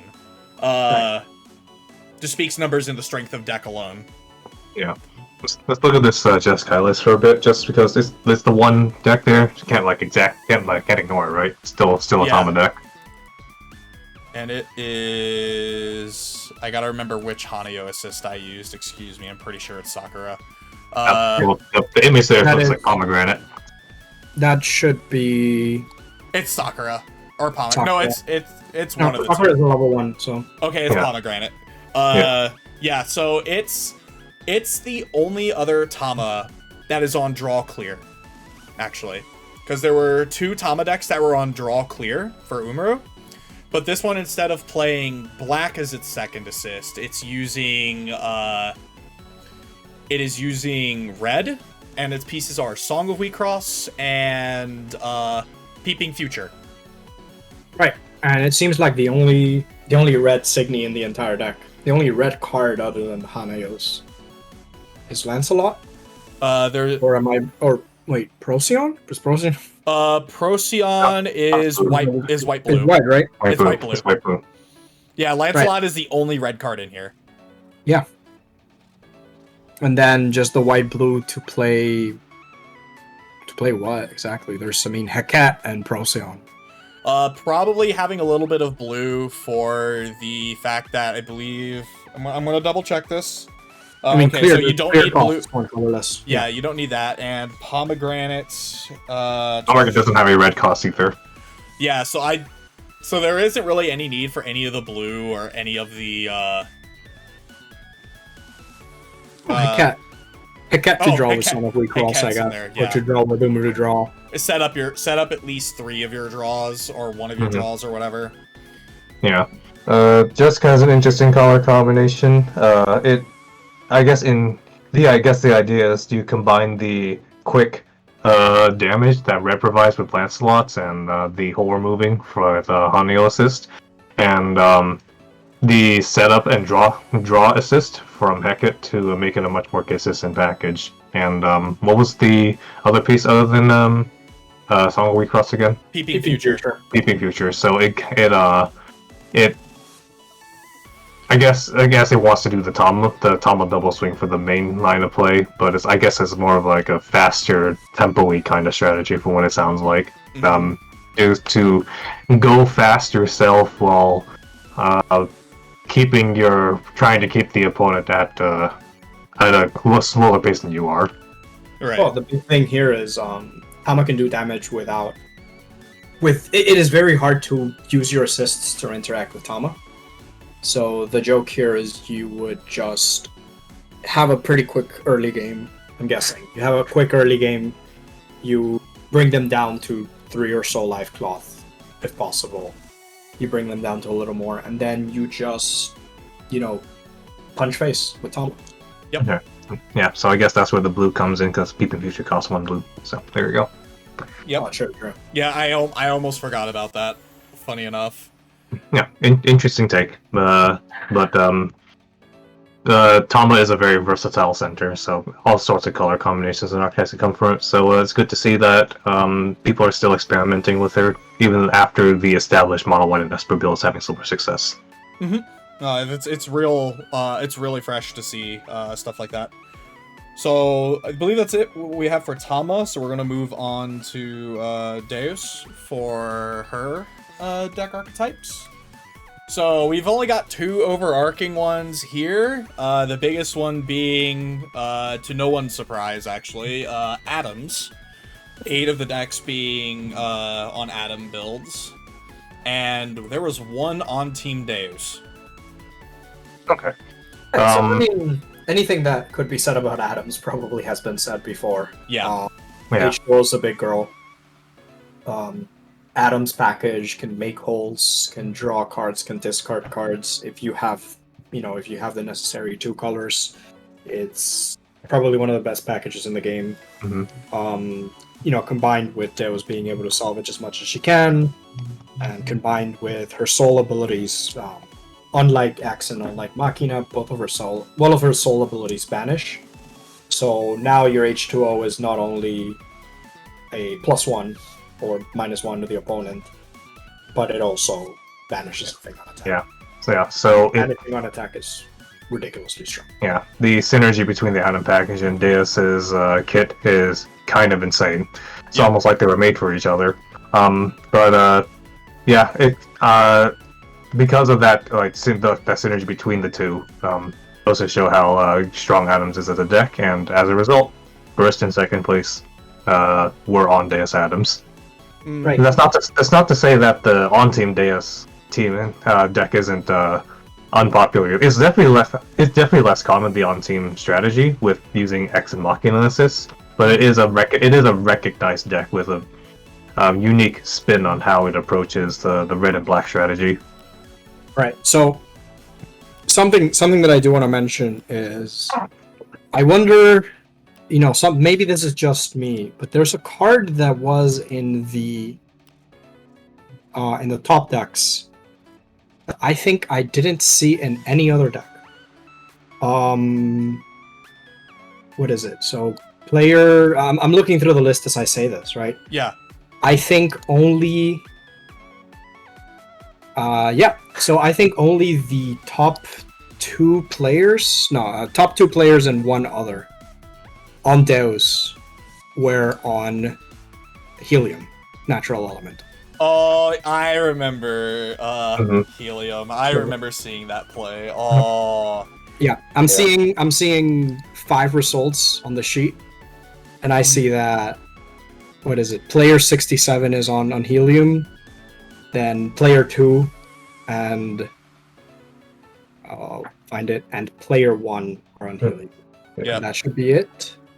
So Helium is a kind of an underdog kind of card, I guess, in most players' eyes, because unlike the rest of the Atom package, like PA, BP, etc., those Atoms opens holes, generates the aggro for the deck. Helium just kind of sits there by comparison, so right. It's not as flashy, but make the ability to sit there, but make it so that any way for the opponent to interact with it would just end up unfavorably for the opponent is pretty strong, because downing the opponent to the rig means they just don't have to deal with Thomas double swing from that turn. Right, and that's definitely something I wanted to mention, is a lot of people were saying, well, I'm a little disappointed that the Deus lists that won were just kind of standard, and I couldn't disagree more. I think some of the things that I'm seeing in these Deus lists are, particularly for the winner, even the other Deus that played Helium, that they were on completely different cards. Mm-hmm. The core for Atoms is in both, but there are tech pieces to make it their own.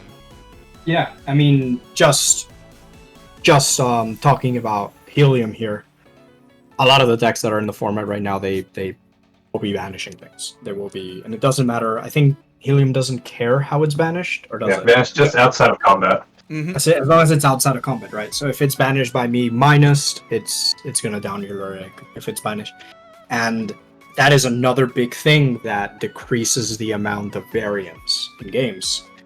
once you start playing Helium, you now have a card that the opponent either cannot banish other than by battle. And I mean, they can make a hole if they have something like Lancer or something that restance. Lancer, Assassin, etc., etc. Yeah, so either they sack their Lurig attack to kill the Helium and deal the Signy damage, or it's just to defend on the board. And that's huge, because now they don't have to draw the guard that they would have had to draw to grab, to defend that attack. Mm-hmm. So that's basically a straight plus for the Garden of Singularity player. Mm-hmm. And like, if the opponent opts to vanish the Helium by combat, because they kind of have to deal with it some way, it would go straight to the ender, and that's just more resource for you later. Yep. It's definitely a card that isn't seen flashy, and a lot of people are just like, I could. Earlier in like mono white stuff, it's not as good because a lot of mono white does just like, oh yeah, I'm just gonna put it back to your hand. Oh no, anyways. But right. like you said, against decks that have to vanish holes to make holes, you just look at this and go, do I want to give up my Lurig attack, or do I just let you keep the enter anyways? Either way, you're getting that enter. It's just whether or not are they going to give up their Lurig attack for it. And I think most... I don't speak for everybody, obviously, but I feel like most players will see that and opt to not give up their Lurig attack, honestly. Because they would rather rip the servant out of their opponent's hand so they don't have it for later. There's a couple dynamics to this that just make it extra annoying for the opponent, because Deus Adams is, even though it's like an Atom primarily, it is still, you can still consider it as a Rise deck because it also runs Ana Barrage. So even if you leave the Helium there on the board, the opponent can just follow up by either Rising H2O on top of the Helium, or they go for Helium, or they go for Ana Barrage instead of just threatening the hole up the other way. Yep. They usually don't Rise H2O on top of Helium. If you want to use it, use H2 for that, but Ana Barrage is still a real threat. Yeah, I mean, one of the things that happens, right, is I offer you a field with a Helium on the board, and I offer you an H2O or some 12k, not necessarily in this case, but some 12k that you really want to remove, like Exia, for example. And now I'm putting you, whenever you burst or wherever you defend, I'm putting you in the situation where you have to pick, do I kill the Helium now where being downed doesn't matter? Or do I kill this other thing where now I have to deal with that thing during my turn? Yeah. Particular with H2O doesn't, if you burst her out or if you assist her, she doesn't get to stay on the field. But if you're talking Helium, well, you have to pick one, and if it's just a matter of what do you pick. Do you get rid of this now and lose your Lurig attack potentially next turn, or do you leave it on? Sorry, do you get rid of this now and you don't have to potentially lose your Lurig attack, but you have to deal with something else, or do you deal with it, later? It is a more powerful card than people give it credit for in this particular build, and it is one of the decisions that I don't think I saw in, the other Deus decks I've won. Yeah, and not just because of the Rise threat. Well, any Signy that just gets left on the board for Deus can become a Holder of a Soul, and that is also damage for no real cost other than the soul itself. Yeah, further on that, you said you did do the search for Helium. Yeah, only 3 Deus decks were running Helium, and 2 of them were first and second, so... Yeah, that's what I said. So it's definitely not a standard build. It has the core, because of course it has to have the core, otherwise it wouldn't be Deus Adams, right? Mm-hmm. But there's a lot of tech choices here and there, and then, stuff that we haven't seen. Yeah. So I just wanted to mention that, since I remember more than a single person saying, kind of disappointed that it's just a standard Deus list. It really isn't. It really, really isn't. Mm-mm. So continuing on the archetype train, we're gonna move on to X. So X as well only had 2 major types that appeared. The biggest one being on team, which I don't.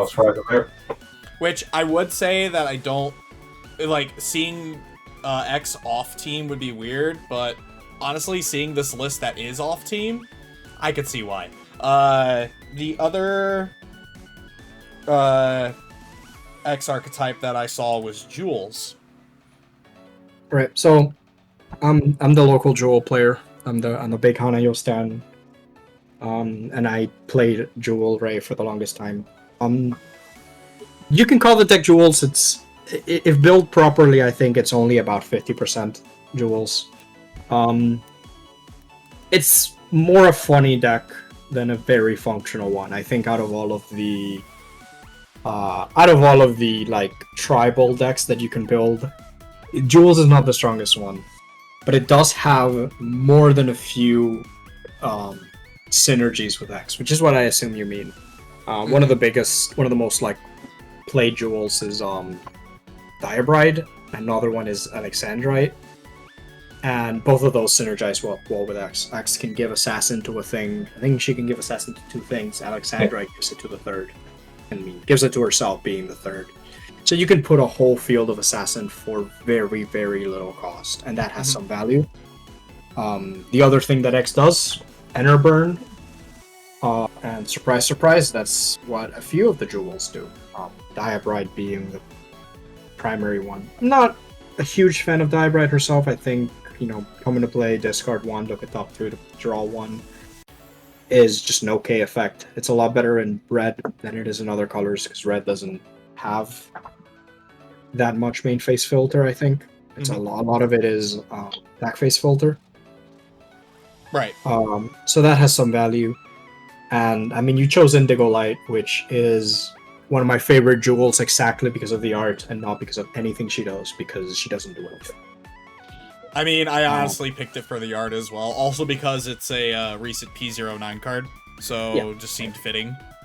I mean, Ario is a god tier illustrator, but he doesn't always get to draw the good cards. Sad. Yeah. But I know, I mean, Jewels is a really fun deck. There's a lot of things you can do with it. If you're on red and blue, you can play Adamosphere. And Adamosphere is essentially a conditionless banish one, as long as you have enough Jewels in your deck and you flip them. The thing is about going the Jewels package too, with blue in mind, is you have a huge opportunity cost of not being on team, which means you don't have access to Trigger a Victory, which is one of the best pieces in the game, like forever and ever. I mean, we definitely skipped Deus team because we all sort of knew what it was up to. Trigger Victory is a crazy good.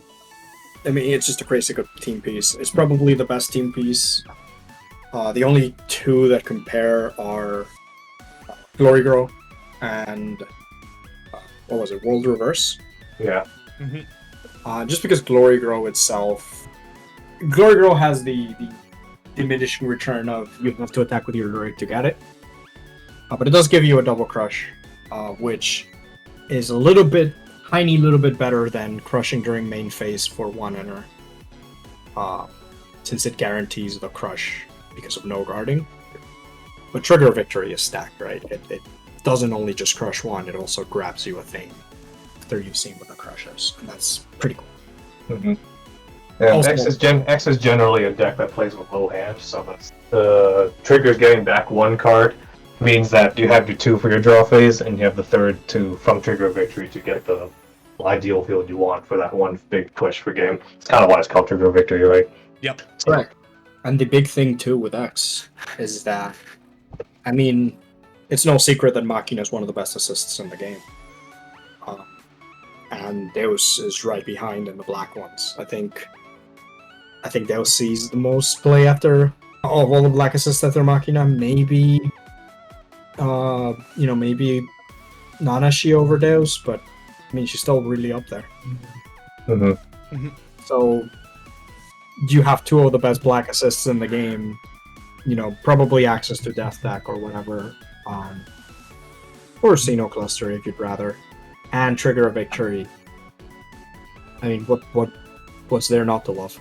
Yeah, it's a very complete package of a deck, and it has a lot of flavor and a variety in how it wants to approach its strategy, and it's just a fun aggro-y fast deck.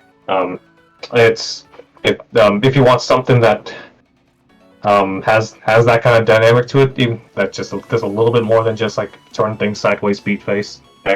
Team X is really for that. Mm-hmm. And that will be it for the X portion, because there really isn't much to. There really isn't much more to go on that, because a lot of us have seen it through when it was prevalent in P04. So we're gonna go to the final Larig for the deck archetype section. And Hirana, two different decks, and I'm pretty sure we all know what the first one is. I probably don't even pull this up. I'm going to anyways. Dash Hirana. Right. First deck, as soon as any Hirana will show up, is Dash. So, for those who are blissfully ignorant, who had blissful ignorance of what Dash does. Imagine your opponent growing to level 3 and proceed to hit you with the I have 7 life cloth worth of damage on my field, stop me, or you're dead. Right, and even sometimes that number is more. Yeah, right. The full combo is you go. You'll have all of your assists grown out because you need to do that for Hirana's once per game. So you have Hirana's once per game. You have Tama Aura, which is a level 2 assist that ups your Larig after its first attack, and then you have Entwine Supremacy, which gives an extra crush to the first Larig attack you do. So just from the Larigs alone, you have 1 crush from Entwined, 1 potential crush from Hirana's once per game, and then 2 more Larig attacks from Tama Aura and Hirana's own attack. It's really kind of ridiculous. And the worst thing is you're still playing mono red deck, so you're no slouch on the early game damage either. You are probably like a Dash here, and I played this deck for the ceremony I went to, and I played this deck a lot against my locals to sort of train them into seeing, into playing the deck if they ever encountered it. So had a lot of games where the opponent was just at 3 life cloth going into my third turn in the game, because I went second, I hit them, I went to my second turn, turn 2, and I hit them again. And then when they got to 3, I'm staring at them, they have 3 life cloth, and I said, just with my Lurig, I'm already killing you. Yep. Yeah, and it's the idea with Hirana, again, playing as Hirana would be to stock up on a lot of guards, right? Well, that's easier said than done, especially when the game itself is short, which means the less time for you to find guards. And Hirana's other assist, Miko, the level 2, looks at the opponent's hand and discards 1. That just straight up gets rid of a card right then and there. Yep. And the assist also bottom decks Signy with attack-based timing, so any defensive measures that you have on your deck that could stave off the initial Signy offense, like Exia, Remember, etc. Those like big white threats just wall on wall against what red decks so well, that they're gone. They get bottom deck before the turn passes to Hirana, so they don't have to worry about the Exia. Yeah, and the funny thing about Hirana is normally, so there's the famous card Flamethrower Commander. Lets you discard your hand at the beginning of the attack phase, and so long as you've discarded 6 or more, she just crushes 1 on the spot. So that's even more amounts of damage. And even if you're playing discard against her, she probably won't be able to do Flamethrower Commander, but Hirana just baseline draws 3 cards on her first turn of 3 and enter charges 1. So as long as she can grow to 3, she has the baseline of Entwine Supremacy, OPG, attack. And just from having 2 enter at the beginning of the turn, and she's putting 3 Signy on the field, 1 which is probably threat because, you bottom deck something the previous turn. And Miko also discards, can selectively look at your hand and discard a thing, so you're already -1 guard from where you were before. So now you're basically playing the burst game of, did I get a guard? I got down to 2 life cloth. I need to get 2 guards in the first 2 life cloth, or I'm dead. Yeah. And the other thing worth mentioning too is, the 3 discarding Hirana down to at least the 3. That if the Dash Hirana player knows they're playing against discard decks,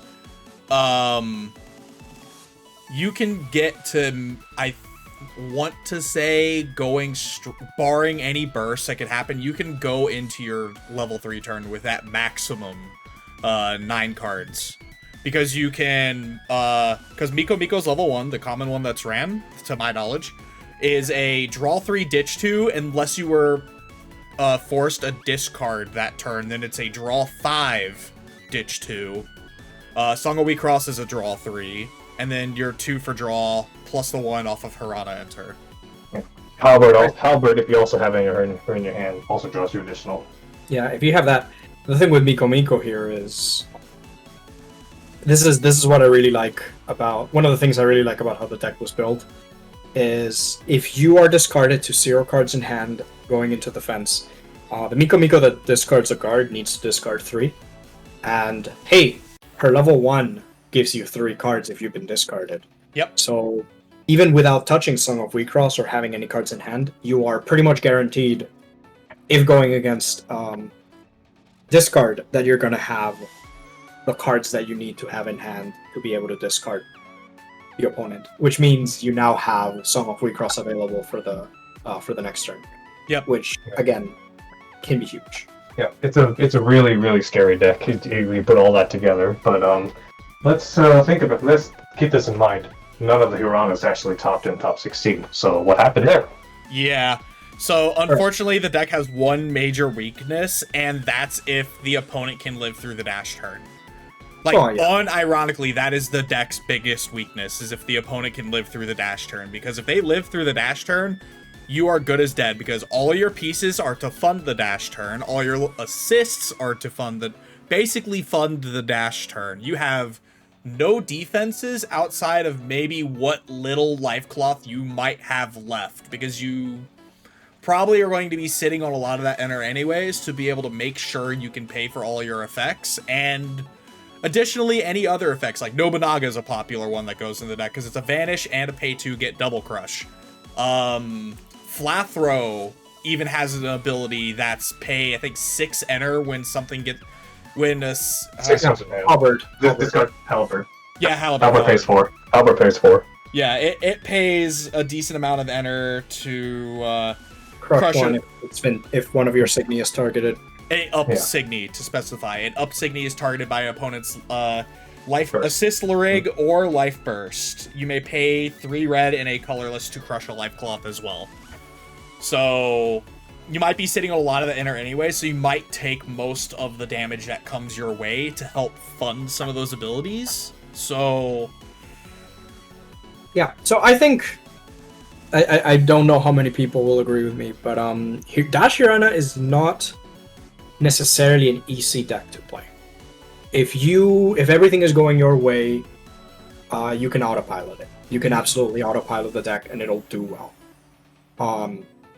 But there are times where you have to say, I can't dash this turn, I'll dash next turn. And that is a lot of the skill diff that I had playing the deck. And sometimes the opponent just gets better bursts and you don't have the chance to dash, you have to wait until the next turn. And making that decision is important. If the opponent can capitalize on that, can potentially die on that moment, at that spot. It's a deck that does demand some knowledge. You can be put into certain traps, especially with Xenocluster and especially with Xenocluster and especially with MGD. MGD is a big one. You look at the opponent and you tell them, if you MGD here, I'm still going to be able to crush 1, deal 1, because MGD only negates attacks. It doesn't negate the effect damage that happens through attacks. Mm-hmm.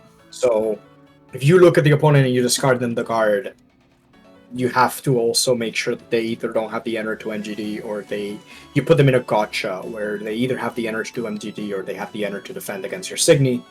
If your Signy are able to push damage through, then maybe you win with the crush one from Supremacy, and then your Lurig's own abilities. Or maybe they just have to guard your Signy attacks and now they're still vulnerable to your attacks. So MGD, Xenocluster, all enemies of the deck. There's a lot that can happen. Mm-hmm. And basic how I kind of like describe to people how Dash Sharana falls so easily is because there's multiple ways to play around it. Well, there's two main ways.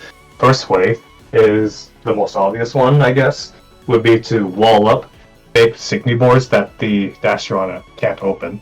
Mono White Tom is extremely good at this because nothing in Dash Sharana's main deck can answer Lugavi, for example, with 14k.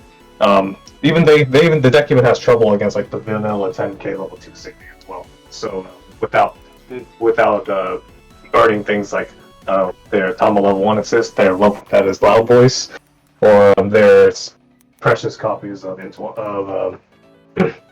Eternal Influence, right? So it has a lot of trouble opening holes against those bigger things, and that can potentially skip one whole turn's worth of offense for them, which is huge when, you know, the deck wants to go fast, wants to do the big turn as quickly and with guaranteed success as possible. And the other way is to just straight up fast with them. They're opening 3 on you, you can probably open 3 on them back, and if things can, and because you generally have better defenses than the Hirana player, you probably might be able to outdamage them before they even get a chance to dash you. Yeah, the other thing I actually wonder myself is, I normally didn't, like, in prior online ceremonies, I never really saw this assist, but I actually wonder if that may have something to do with, Dasharada not having as strong as a showing. Is I've seen, there are at least 6 decks in top 32 that were all running, I'm not saying, like, in general, like, one specific Lyrig, because there are 3 different Lyrigs that have this as an assist name, but they all do the same effect of healing. I'm actually wondering if people like running, like, Machina Repair, or At Repair, or what's the other one? Midorico Repair. Yeah, Midorico Repair. VJ Wolf Sync, too. Yeah, VJ Wolf Sync. If any of basically green assists. Yeah, well, with Machina Repair being black, I'm wondering if just being able to heal 1 life cloth, even though you know it doesn't have a burst, with the exception of, like, Wolf, maybe Midorico, I don't remember Midorico's heal text, or Ats for that matter. But the fact that they all do the same thing of giving you another life cloth, I'm actually wondering if that also has something to do with it. I'm gonna say no. I don't think so. Probably not. So giving you healing 1, especially if you know that it doesn't have a life burst, has about the same value as a burst that taps 1. Sorry, not a burst, an assist that taps 1. Yeah. That is really all it does. It doesn't affect the Hirana player because, you know, crush is crush. In fact, it's potentially even better. Because then Entwined Supremacy does its job. If you don't have any life cloths to crush with Entwined Supremacy, kind of doesn't do anything. But if you instead of defending 1 earlier, you just added another cloth, then, you know, potentially Entwined Supremacy has a chance to do more after your Signy attacks. Not a big deal. You're still winning, even if Entwined Supremacy does absolutely nothing. Rather, I think the main thing that's causing Dasharana to struggle is because there's a lot of bigger assists out there that just straight up prevent dashes. The game plan of them actually working, not even like needing MGD. Data Shield pretty much cancels out for almost half of Hirana's damage with the full cost, and that's really easy to pay for because red is just going to keep vanishing your stuff. You're not going to, and Dash isn't like super good at Underburn. It has to go for really specific scenarios to do the Underburn, and that costs resources that they generally can't afford to go too easily. So the full Data Shield for 6 enter is probably going to happen. The full Mel Invisible is also going to happen for the same result, preventing 3 damage. And combine that with other forms of defense that you held back with the Dashin of your other assist, or your big towering Signy that Dash isn't super able to clear beforehand without Miko Miko or Loud Voice. Now, walling up like that in the final turn is usually enough to just like get Dash out of the way and no longer becomes like a real threat without some insane burst luck from either player. Right. That's kind of how it kind of boils down to. Dasharana is a very glass cannon deck. It wins a lot, loses a lot, and that kind of inconsistency leads to, well, this kind of top 16 not seeing any dash in the top placings. It's what you call a very friendly deck. You sit down across your opponent, you play a quick game of WiXoss, and then you sit down. You're done with the game in like 3 turns. Everybody is still playing, and you sit down and you're friendly with your opponent. You get a chat. You know, if it's the round before the break, both you and your opponent get a slightly longer break than everybody else. I think it's a deck that more people should play. It's just a nice thing to do. It was pretty hilarious when like a couple of the players who were on Dasharana in the Swiss rounds, they called round start, and then 5 minutes later, some guy comes and reports that they won. I'm like, okay, I know what they're doing. Yep. I think I know exactly what you're talking about. That the round before the break, he came up and was like, "Hey, my round ended in 8 minutes. I won, by the way." I'm just like, "Oh my god, have a good 1 hour lunch, my guy." Yeah, I mean, it was a funny time. It was a pretty fun time. Explaining the deck to the staff there that isn't too familiar with the metagame, and just being like, yeah, no, that deck just tries to deal a bunch of damage to 3, and if it dies, it flounders, and that's it. Yep. Yeah. So that's Dasharana in a nutshell. It just comes and goes sometimes, and but that's still Hirana's best deck. We still have another archetype to go through, though. Yeah, we do. And the last one that we have to go through, and if you know, you know. And I really hope this deck wasn't built in knowledge of what if you know kind of things. I'm not going to go too into detail of it. But we have Terra Beasts. Oh, yeah, that joke. Yeah. No, I mean, definitely not made in thing with that. Terra Beasts here on, well, not too popular here and not too popular after. I believe was one of the topping decks around 06's release in Japan. I think the very first time they did a GP in Japan, by necessity, they couldn't do a GP for every set. And they couldn't do it twice a year. They had to do it. They sort of did it once after 05 or 06 released. At one point between them. The very first one. And it was absolutely taken by, I believe, Terra Beasts. Or not necessarily Terra Beasts, but a very similar package to Terra Beasts. And that was what was popular for Hirana until Dash. So I'm not too surprised seeing it. Yeah, Terra Beast is kind of funny because it's an archetype that actually can make some decent use out of the secret effect of Hirana Center if they're on team. I don't think they are, but the on team effect, the on attack effect of +2 attack, +2 on attacking singing. I don't think they're doing that, but it's something funny that the Terra Beast deck can do if they opt to do it, but that's probably not what they're doing. Yeah, that text is very, very interesting. Because attacking Signy, you gotta wonder what that means. When is the Signy attacking, and when is the Signy considered to stop being attacking? And that second question has a very, very funny answer. So it's not on team. Okay, so they're not doing the secret effect. All right. Yeah. I'm pretty sure this player is also on the second Hirana. Yeah, they're on second Hirana. That makes more sense. But basically with how attacking works, things are considered to be attacking as soon as they're attacking. And they are considered to still be attacking until some other Signy attacks or, you change faces. So that does some funky things with on-attack abilities. That's so especially weird. the ones that require power. Mm-hmm. But yeah, I mean, I think Terra Beast is a pretty cool package. You have Tengu Zaru in that package. Yep. You have Thoroughbred, which immediately turns on Tengu, I believe, because it gives it power when it comes in. Yeah. So it comes in and it gives it 4K, which is exactly what Tengu's Outer needs for Cannot Be Downed. And then you also have Buffalo in the deck that just gives power to it and itself when Terra Beast is played.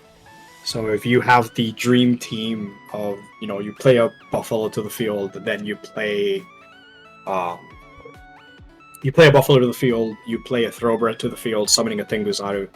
I mean, your Buffalo is at like 24k now, your Tenguzaru is at 16, and your Thoroughbred is, I think she's only at 16.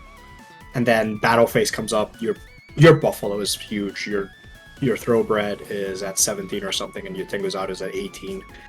Tenguzaru could probably get Assassin and cannot be downed, and your Buffalo has on attack pay to banish. It's just a cool field that happens sometimes. Yeah, it's resilient to a bunch of black assists, which are a very popular color, like Machina Smash. But with that field, Buffalo herself survives Machina Divine, which is kind of crazy. I mean, what is it? Buffalo can survive bind because it even attacks, it banishes, and then it minus 20k's itself because it's your ability. So you pick the order. Yeah, you are able to activate the ability, and by then it's you're going. Yeah, you already got your damage in. Like, who cares about bind? So one thing I've learned while playing the deck too is that Thoroughbred herself just makes any other level 3 into immune to Smash. And if they're on Smash, Thoroughbred is going to ruin their deck. Yep. Yeah, it's a very clean package, and there's little wonder why even on Team X uses the Terra Beast package to the full extent, because they could just get back the Thoroughbred or whatever Terra Beast they need with Trigger Victory, set whatever optimal board they want. They could even use like Lalaru Memoria to play around things like Machina Bind, Line Disrespect. So Red has a surprisingly deep toolbox in addressing the various assists that the opponents can play. It's really kind of cool. Mm-hmm. Yeah, my only regret here is that what is it, Sabertooth or Saber Tiger? Yeah. Is a Harmony on 1 red, because obviously you want all of these nice Terra Beasts are all in red, so you probably want to have a red center. But then, Saber is literally essentially a 1 cost if you've enter charged. You just banish anything on the field. So it is definitely a good contender for a strong green card you can throw into your Terra Beast deck and tutor out with Thoroughbred in some cases that you just can't use because you need to Harmony a red. Yeah. But that kind of forces you into some other compromising deck building options that you probably don't want to do for a single Signy. Yeah. But either way, Terra Beast is still a strong package. Players should expect to see it pop up time and time again in red decks, not just in X and Harana. It's just really, really good. So, just look forward to that in future sets and events. And speaking of future events, naturally, we were all judges. What, for like the little judges corner section here, what are some things that you guys would suggest for people to prepare for? We already know the next GP is happening. What is some things that you would want players to maybe prepare for, not just in terms of gameplay, but in terms of like anything else? And I'm going to take this one. So as I was compiling this data, first off, whoever used WiXoss to submit things, thank you, because that made me fix your illegal deck lists. Oh boy. Oh, man. There were... I don't have the exact number right now. I wasn't tallying them, but there are 3 decks that immediately came to mind that if it did not have the link to the deck at the bottom that I could just type into the deck bar, that would make data a lot weirder, because those decks would have been deemed illegal if they had to get deck checked for any reason. There was one deck that was missing 2 pieces. I did contact the player and figure out what those pieces were. There was one deck that was missing a whole Signy, like a whole 4 of copy of one Signy that was in their deck. and I believe there was another, and it was both missing a piece and a Larig of some form. I don't know if it was like a level 0 they forgot to add in, or if it was like an assist or something they forgot to add in, but they forgot a Larig and a piece in their Larig deck. So, players, I totally and I'm saying this as the dev for WiXoss, like, I tried to make that thing as foolproof as possible to where nothing like this could go wrong. And even with that in mind, please, please, please, please, please, please, double check the image that it outputs to make sure it's correct.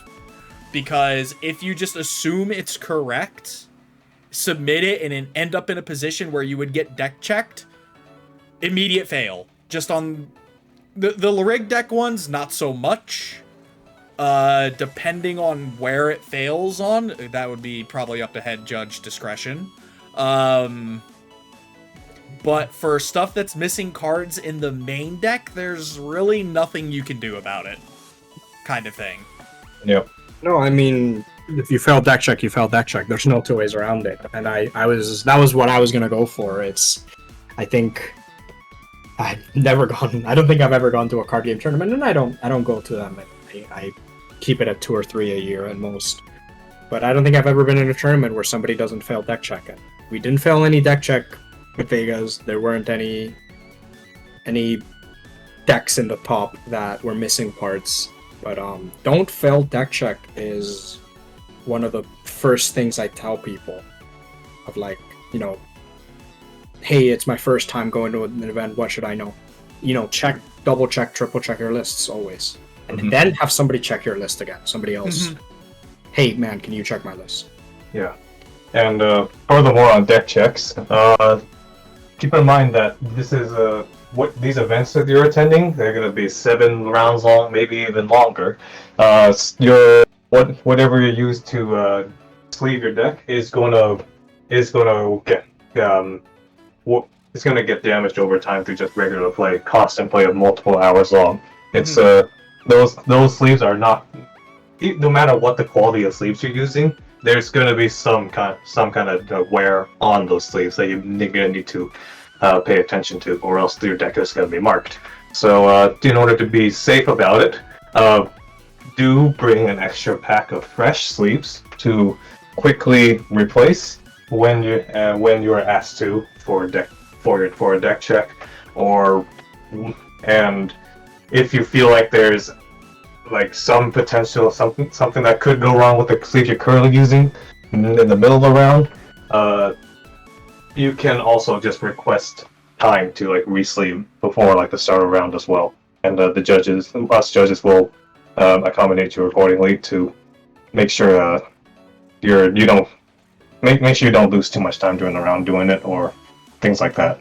And this is another thing too, like when tagging onto that is I'm not going to I can't speak for all card games, but I'm pretty sure like the mentioning of like calling for like extra time to sleeve stuff, like if you have a sleeve like just a normal dragon shield that like bursts in the middle of the round and you don't have like an instant replacement sleeve or something like that, or because if you use dragon shields, you're familiar, sometimes the sleeves aren't the same like width, height, etc between boxes. If you need a call like judge to get like maybe a 5-minute extension on your match so you can re-sleeve anything that needs to be re-sleeved, do it.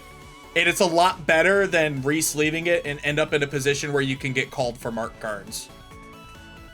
Right. I mean, I'm just gonna say you shouldn't need that. You should 100% have an extra.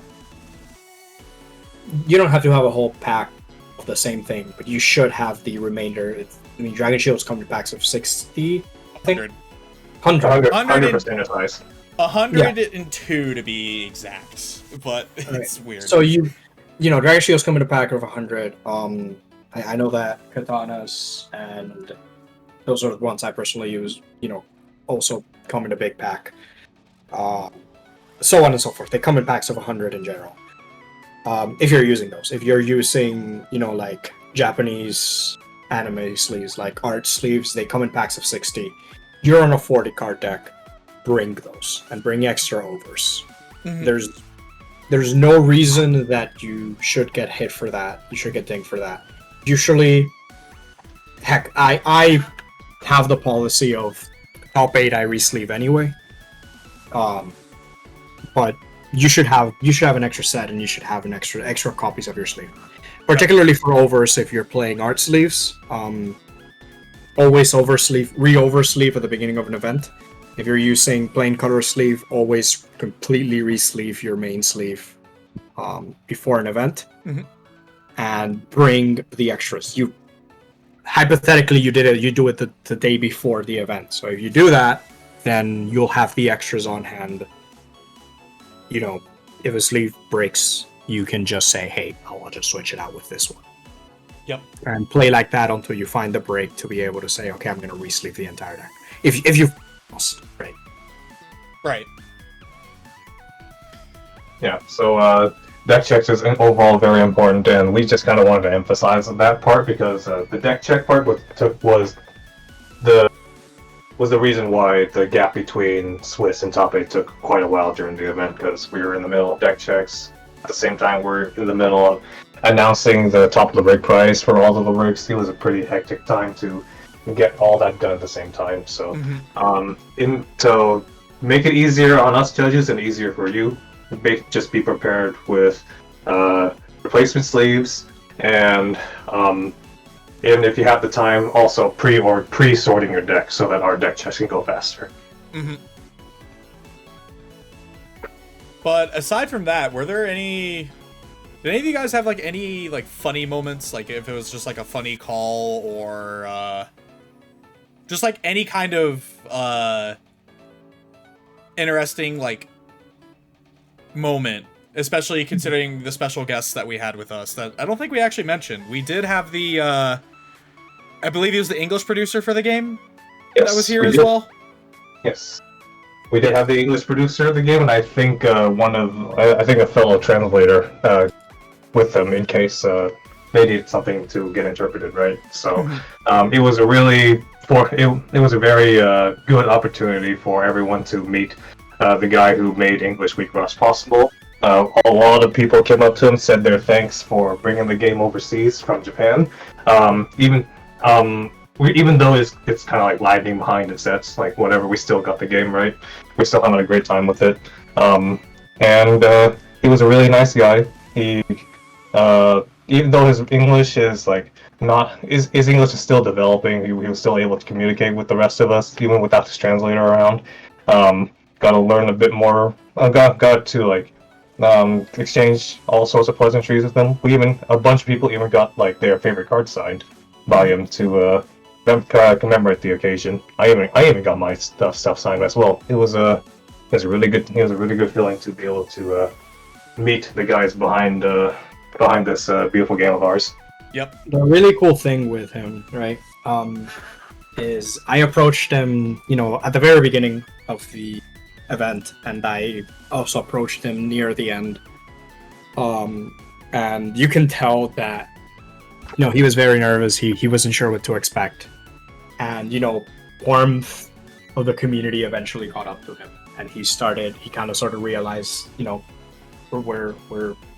we just really like the game. We want to talk to him as a person. We want to thank him. And he was I think he was a little bit more guarded at the beginning. But then towards the end, he was a lot more talkative. He was a lot more inquisitive, I guess, is one of the ways. So that was really cool. I have my own stories, cool moments I had with him, but I think in general, he got to see a very positive side of the community, and we got to, show him our passion for the game in whatever shape it took at the moment.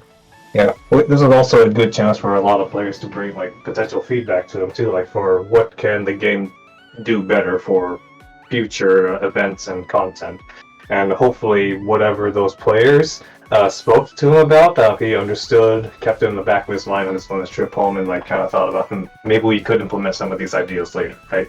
Try to make the game better for us. And if any changes like that happen, that's all the better for us, right? That means our feedback worked, and they're very receptive to. That just means they're receptive and are listening to us. Something I definitely want to mention too, right, is if if you've been playing WiXoss for a while, you'll know that we have pre-releases. And if you know anything about Japan, you know that they don't.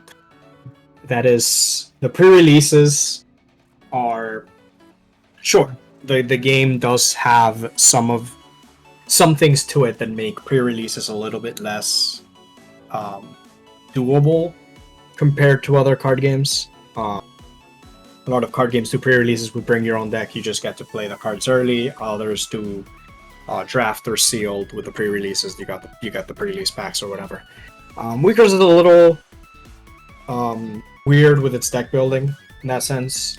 So a lot of concessions had to be made to make the pre-releases playable, and it ends up being, for lack of a better word, it ends up being a little bit scuffed sometimes. Mm-hmm. But it's something that only English has. It's something that they developed and tested specifically for English. And having met the producer and did a little bit of detective work over here, I mean, it's a former Magic the Gathering player, and that tells you everything you need to know. That this is something that he found interesting about the way that we approach the games, the card games we play, and decided to say, hey, let's do something, for the English side of the game that is unique. And it's something that we know they like doing because they do it for other card games. Let's give it a try. So I thought that was insanely cool. I'm super, I'm much more in love with the idea of the pre-releases now that I have that information. And I have utter confidence that they'll probably look into making it, run smoother and smoother as we go, or, if that means changing the rules, changing the pre-release packs, just giving English its own unique experiences here and there. And speaking of the pre-release stuff, something I did notice when we were in top 8, and it was like a solid 5 minutes. I wished I was not a judge at that time, because I brought a WiXoss cube with me to just kind of do a little side event thing, before and after the tournament. The day before and the day after if people wanted to try it, but it ended up actually being able to run during the top 8 cut with the players who didn't make it. He spent a solid 30 to 45 minutes talking to my local who was running the cube for me about how it was made, how it was conceived, kind of thing. So you can that probably ties into a lot of his MTG background, is he loves the limited formats kind of thing. And seeing a more wider scale of it compared to the pre-release rules that actually helped form the current version of the cube that I have. Just honestly also goes to show the love of we have towards this game, that people are willing to make expanded limited formats in a sense with the entire card pool versus what the pre-release does. Yeah, that was there when we were, all three of us were there when the cube was happening on the other side of the room, and we could see Hellfire's excitement on his face during the whole entire period that cube was happening. It must have been a really cool moment for you to see your custom format be recognized by it in an official capacity. So yeah, it's great job on the cube. So hopefully if the next GP, if time allows, we'll have more time to experiment with those kinds of side formats. Mm-hmm. My only regret is that I don't know if he saw anybody playing AS. Yeah. Speaking of that, I did mention to the producer himself about all the presence of the All-Star format in overseas. I did mention that All-Star was actually had a decent following over here. There was about I just gave a ballpark number to him there in the event. There was I wouldn't say there was 20-ish people kind of who were interested in either interested in the format or already actively playing the format, and he had a very, very surprised look on his face when I mentioned the All-Star format to him. And I'm not sure if it was a good kind of surprise or a other type of surprise, but I kind of told him All Star is popular here in England and overseas, and hopefully in future events, maybe you can provide like side events for the All Star players to thrive in, or if I want to be like extremely optimistic, bring up the All Star format to English in some way.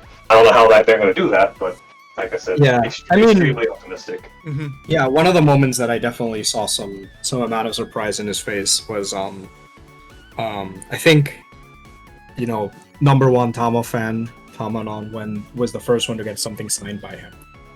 And I was like, oh, I want something too. I'm not sure what I do because I don't have that many of my Japanese cards here. I have my Hanayo deck exactly. And then I remember that I keep a emergency level 0 Hanayo that I have like 10 off. I'm like, I'm gonna use this. And it's obviously a Japanese version of it. Mhm. So I approach him and I ask him, hey, can you sign this? And there was definitely a slight look of surprise when he realizes, hey, this is a Japanese card that he wants me to sign. And obviously that was a little bit that surprise was not cannot be compared to his surprise when I popped off with my cereal Hanayo. Mm-hmm.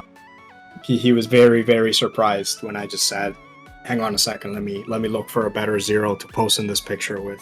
I said something funny and he's like, can I record you saying that thing? And I realized that it's a video and I realized that he wants to show the level 0 Hanayo. I'm like, let me get you. I got you, bro. I got you. I got a better video for you to show your peeps. So I went and get my cereal and he's like, oh, his face just said, holy shit. Yeah, like it's kind of cool too. It's actually cool too because like Hanayo is a lyric that is technically not a playable center in English Diva yet. That's next set P10, and so the presence of Hanayo is kind of non-existent at this point. So seeing a lyric that hasn't has any time in the spotlight yet, or any chance to be in the spotlight yet, show up in the English event probably like came as a huge shocker, especially for me too. Especially me, I had him sign my favorite lyrics level 02, Miludun. Man, Miludun is kind of like He's even less in the game than Hanayo is. Yeah, she's even less in the game than Hanayo. She had barely any lines in the anime. Very, very low profile presence overall. But she's still my favorite, and we got to talk a bit about like who my favorite lyric is. It's obviously Miludun. I had him sign one of my level 0s for him, and it's just like adding more to the the overseas like the presence of Japanese only like cards showing up here in the English Grand Prix is probably like a very came off as a big surprise to him, whether pleasant or otherwise, right? Because we don't know what that's gonna lead to in the future. Yeah, I'm unfortunately wasn't as cool as these guys getting non-spotlighted lyrics in English side. I got my Pure Luke promo, my Lyric-Karu promo signed, and I also got my Apex Pure Luke matte signed. So Right. fortunately that's cool, but I still also got something signed with him, and I'm honestly going to thank Tamanon for that one, because I'm pretty sure if no one else saw him get something signed, no one would have thought about it, because I think at the end of the day, like, there were a good amount of people near the end of the day who all had something signed from him, and I think all it just took was Tamanon going up to him and just be like, hey, can you sign this for me? I mean, Tamanon got it signed pretty early, I think, right before we started. Yeah, Tamanon, like, Tamanon's kind of like the go-to guy to get his card signed too, because like if you've seen his Twitter post of his like Tama collection, there's a lot of signed cards there, and I would not be surprised if he came up. He was the first one to come up to get the sign here as well, because that just adds more to his collection. Mm-hmm. That's definitely what he's into. So big props to him for breaking the ice. I definitely wanted to get it, but at that point that was very much oh man, I don't want to waste his time or anything. Yeah, we were also like in the middle of like being judges, so it's kind of hard for us to take a break from our posts and interact with them without external help.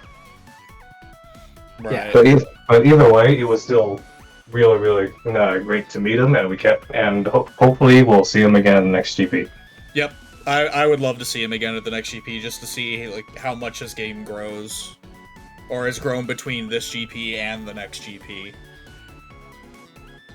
Yeah, I just wish I had the idea to bring my Mila UR as well to be part of the photo, just like NEET had his serial with his sign level 0. But well, maybe next time. Yep. Always next time. Always next time. I mean, I told people you guys should bring your flex cards. We'll take a whole picture, and then we never did because I sort of forgot to take up the mic before people left and announce, "Hey guys, we're taking the flex picture. Bring your favorite or your highest rarity card or whatever, and we'll take a picture for the event." Yeah. But now that the next GP with more cards around and more of the rig spotlighted, it's probably a good chance to get everyone in there, because by the time P11 comes out, I think every single character will be in the game playable center. Right. After P11, that's when that is actually when everybody gets in. Everyone is here. Yeah. So assuming the GP will have that set available for play by then, that'll be the time to get that flex photo ready for every rig. Mm-hmm. Gotta get my hands on a Miko cereal too. Not Oh, looking for GLHF. I believe in you. And if it's not you, I believe in your wallet. Oh, I mean, my wallet is not an issue. My wallet has already been declared brain dead. It's just a matter of whether I can find somebody to sell it, right? Yeah. Yep. And since 2 of us are going on a trip to Japan in later this week, well, our wallet's going to be more non-existent. So, It's okay. sheesh. I always have space for waifus, and I always have space for Mayoshi. And I use my wife, and Miko's Mayoshi, so. Mm-hmm. Easy as that. I may or may not be looking into buying a question mark meter in the near future too. So wait. Why does my question mark have to be an arm and a leg? Yeah. Why do you have to wait? Yeah. Kanayo is always like way too expensive for like how few players there are. Yeah. Well, why do you always have to like the popular rigs? That just makes it more expensive on you. Yeah, I know. Well, yeah, It's just pain. Well, it's all good because in the end, well, it's we just like what we like, right? So. Yep. But yeah, that's about what we got for meeting with the producer. Anything else regarding like judge related stuff or whatnot? Honestly, I can't think of anything. Realistically, like most of the like any of the rulings or any of the judge calls that I had to go to were like relatively straightforward to where I don't think there's anything I would have to mention in a sense for like players to know ahead of time kind of thing. Yeah. I guess like a last minute story I have, like during the time when Hellfire and I were like distributing playmats to everyone for like the entry prize. I was going across the tables. I found a player using anime sleeves of a character from a visual novel I liked. Visual novels are like a super niche medium for like anime, even for like anime or weeb culture.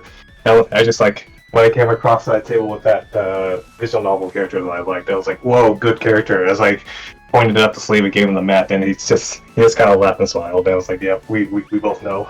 So it's good. It was a nice 1 second interaction for something that has nothing to do with WiXoss, but it's just like, damn, more than just me actually knows who this character is. So it's kind of cool. Whoa, popular. Yeah. Oh, that's like kind of like a fan thing that happened at the event. I don't have anything to myself to say regarding like judge tips or whatnot. The event overall was just like run really smoothly, no real difficulties. Probably one of the most smoothly run events I've ever been to overall. It's really nice to have everything done on time with like few exceptions. Mm-hmm. Yeah, I mean, I had a good time. No big issues with judging. I think, just seeing the community and people. Obviously, after I addressed the entire room and said, "Hey, I'm NEET," people recognized me, but Just seeing people around is the cool thing. Yep. It's great to meet everyone, and we can't wait for the next one, of course. Yep. And speaking of the next one, I believe that's everything that we have to cover. So, if my slideshow wants to work, thanks everybody for listening or watching. And we look forward to the next one. We hope to see you all there. Yeah, we don't know the dates or location or anything like that, but like I'm sure it'll come pretty soon, and so everyone can start planning with much more time than they had for this one. I'm pretty sure this one only had like a few months worth of prep time for people, so people are definitely scrambling to get like time off for it and whatnot. Hopefully that won't happen again. Nope. Let's see. I hope they make it in my backyard, so I don't have to travel. True. Yo, actually, I pray Like- for the same thing. No, like literally, I don't mean that figuratively. I mean literally my backyard. Oh my Yeah. god. I want people to have to go through the gate next to my house and just like walk into the backyard and play in the backyard. I hate traveling. I'll do it for sure, but I hope they do it exactly in my backyard. I guess I'm kind of out of luck because like if since the GP this time was on the West Coast side of things, it's probably pretty likely we're doing the East Coast side, so I'm gonna be the one suffering the long plane ride for the cross country trip. Dude, going West Coast to East Coast is actually a pain. Yeah. It's actual suffering, because on the way there, you gain time, but gaining time doesn't matter much. On the way back, you lose time, and that's where it sucks. Yep. Mm-hmm. So Well, I think it'll be the other way around for West Coasters, right? On the way here, they'll lose time, but that doesn't matter because you come in with enough time to get enough sleep for the next day. On the way back, you gain time, so you're going to be able to be well rested for your next day at work or whatever you do.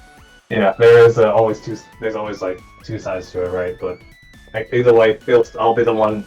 If it's gonna be East Coast this time, I'm gonna be the one suffering the long plane ride both ways. So Nah, this It's is okay. With this is my when- luck, it'll be as far away as possible from where I am. Even Nah, this is when they hit us with a swerve and then put it in like Kansas, like dead center of the country. yeah, a little where state.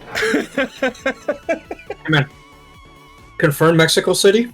Question Oh mark? god. Oh man. Oh no. Oh man. But anyways, I'm once again I'm Hellfire. Thanks Neat and Tetris for joining. Yeah, thanks for having us. I think the next time you'll hear from us in a video podcast type of deal is when we do commentary of the top 8 matches. Maybe we'll do a little bit of that later on.